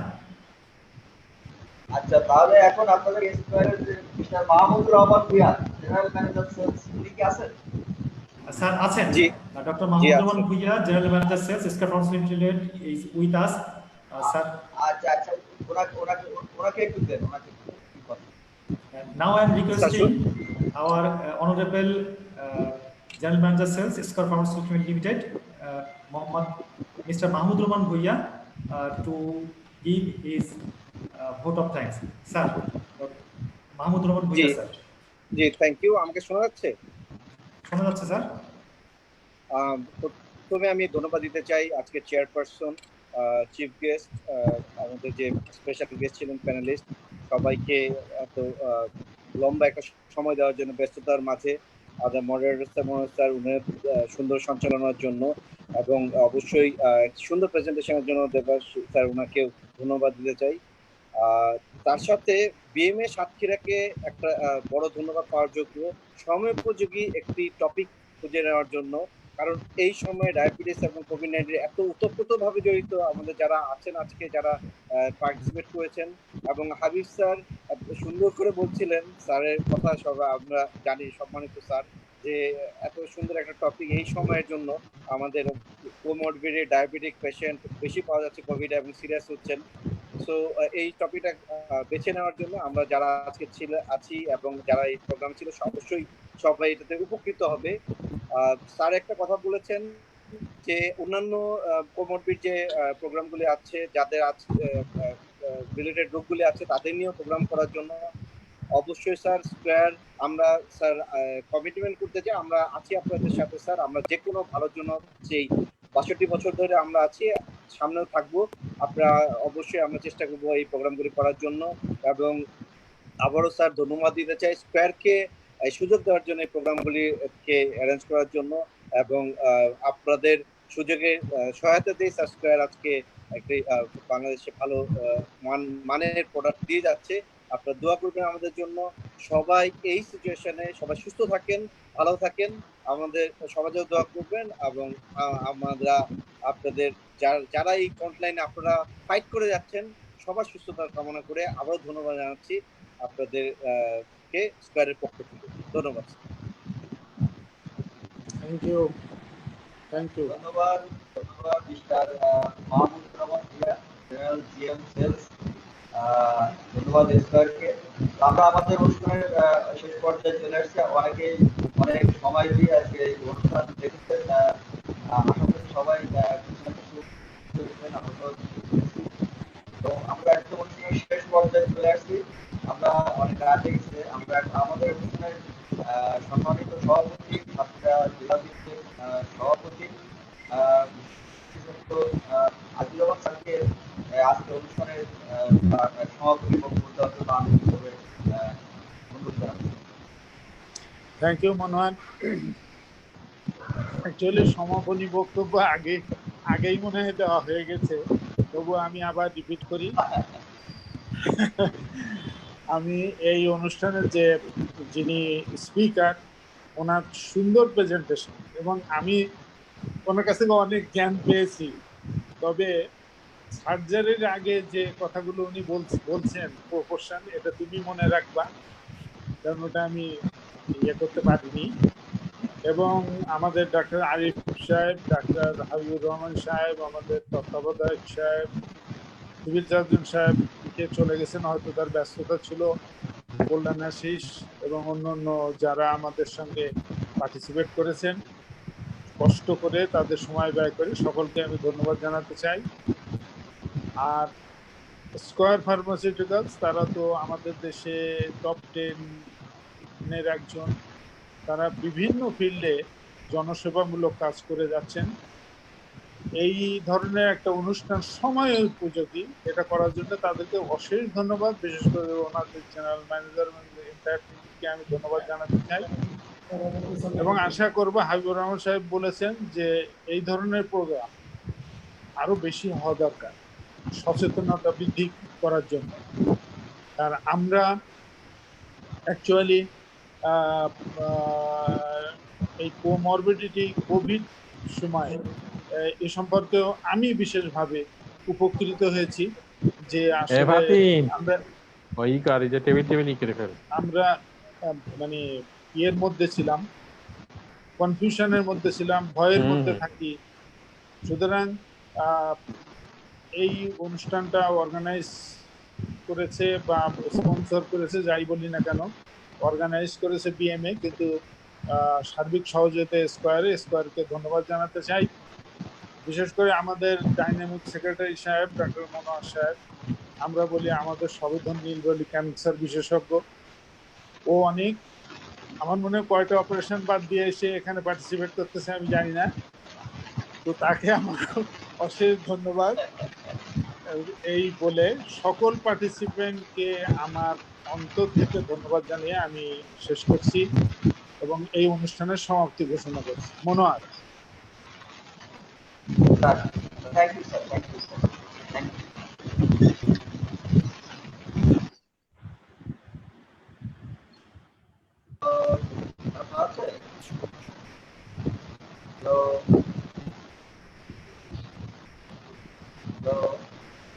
হ্যাঁ, শোনা যাচ্ছে, বলেন।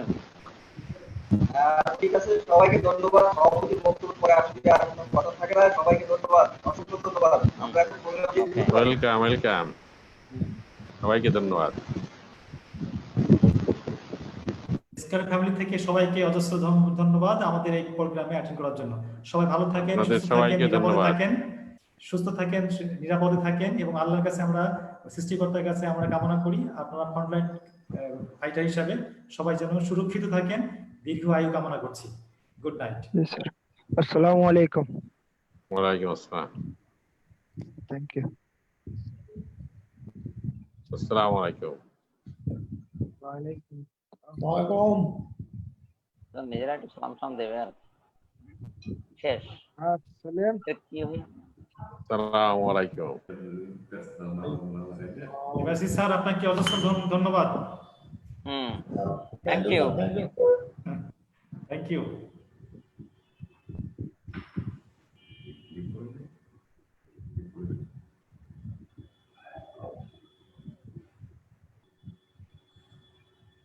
আসসালামু আলাইকুম, সবাইকে শুভরাত্রি। শুভরাত্রি, থ্যাংক ইউ।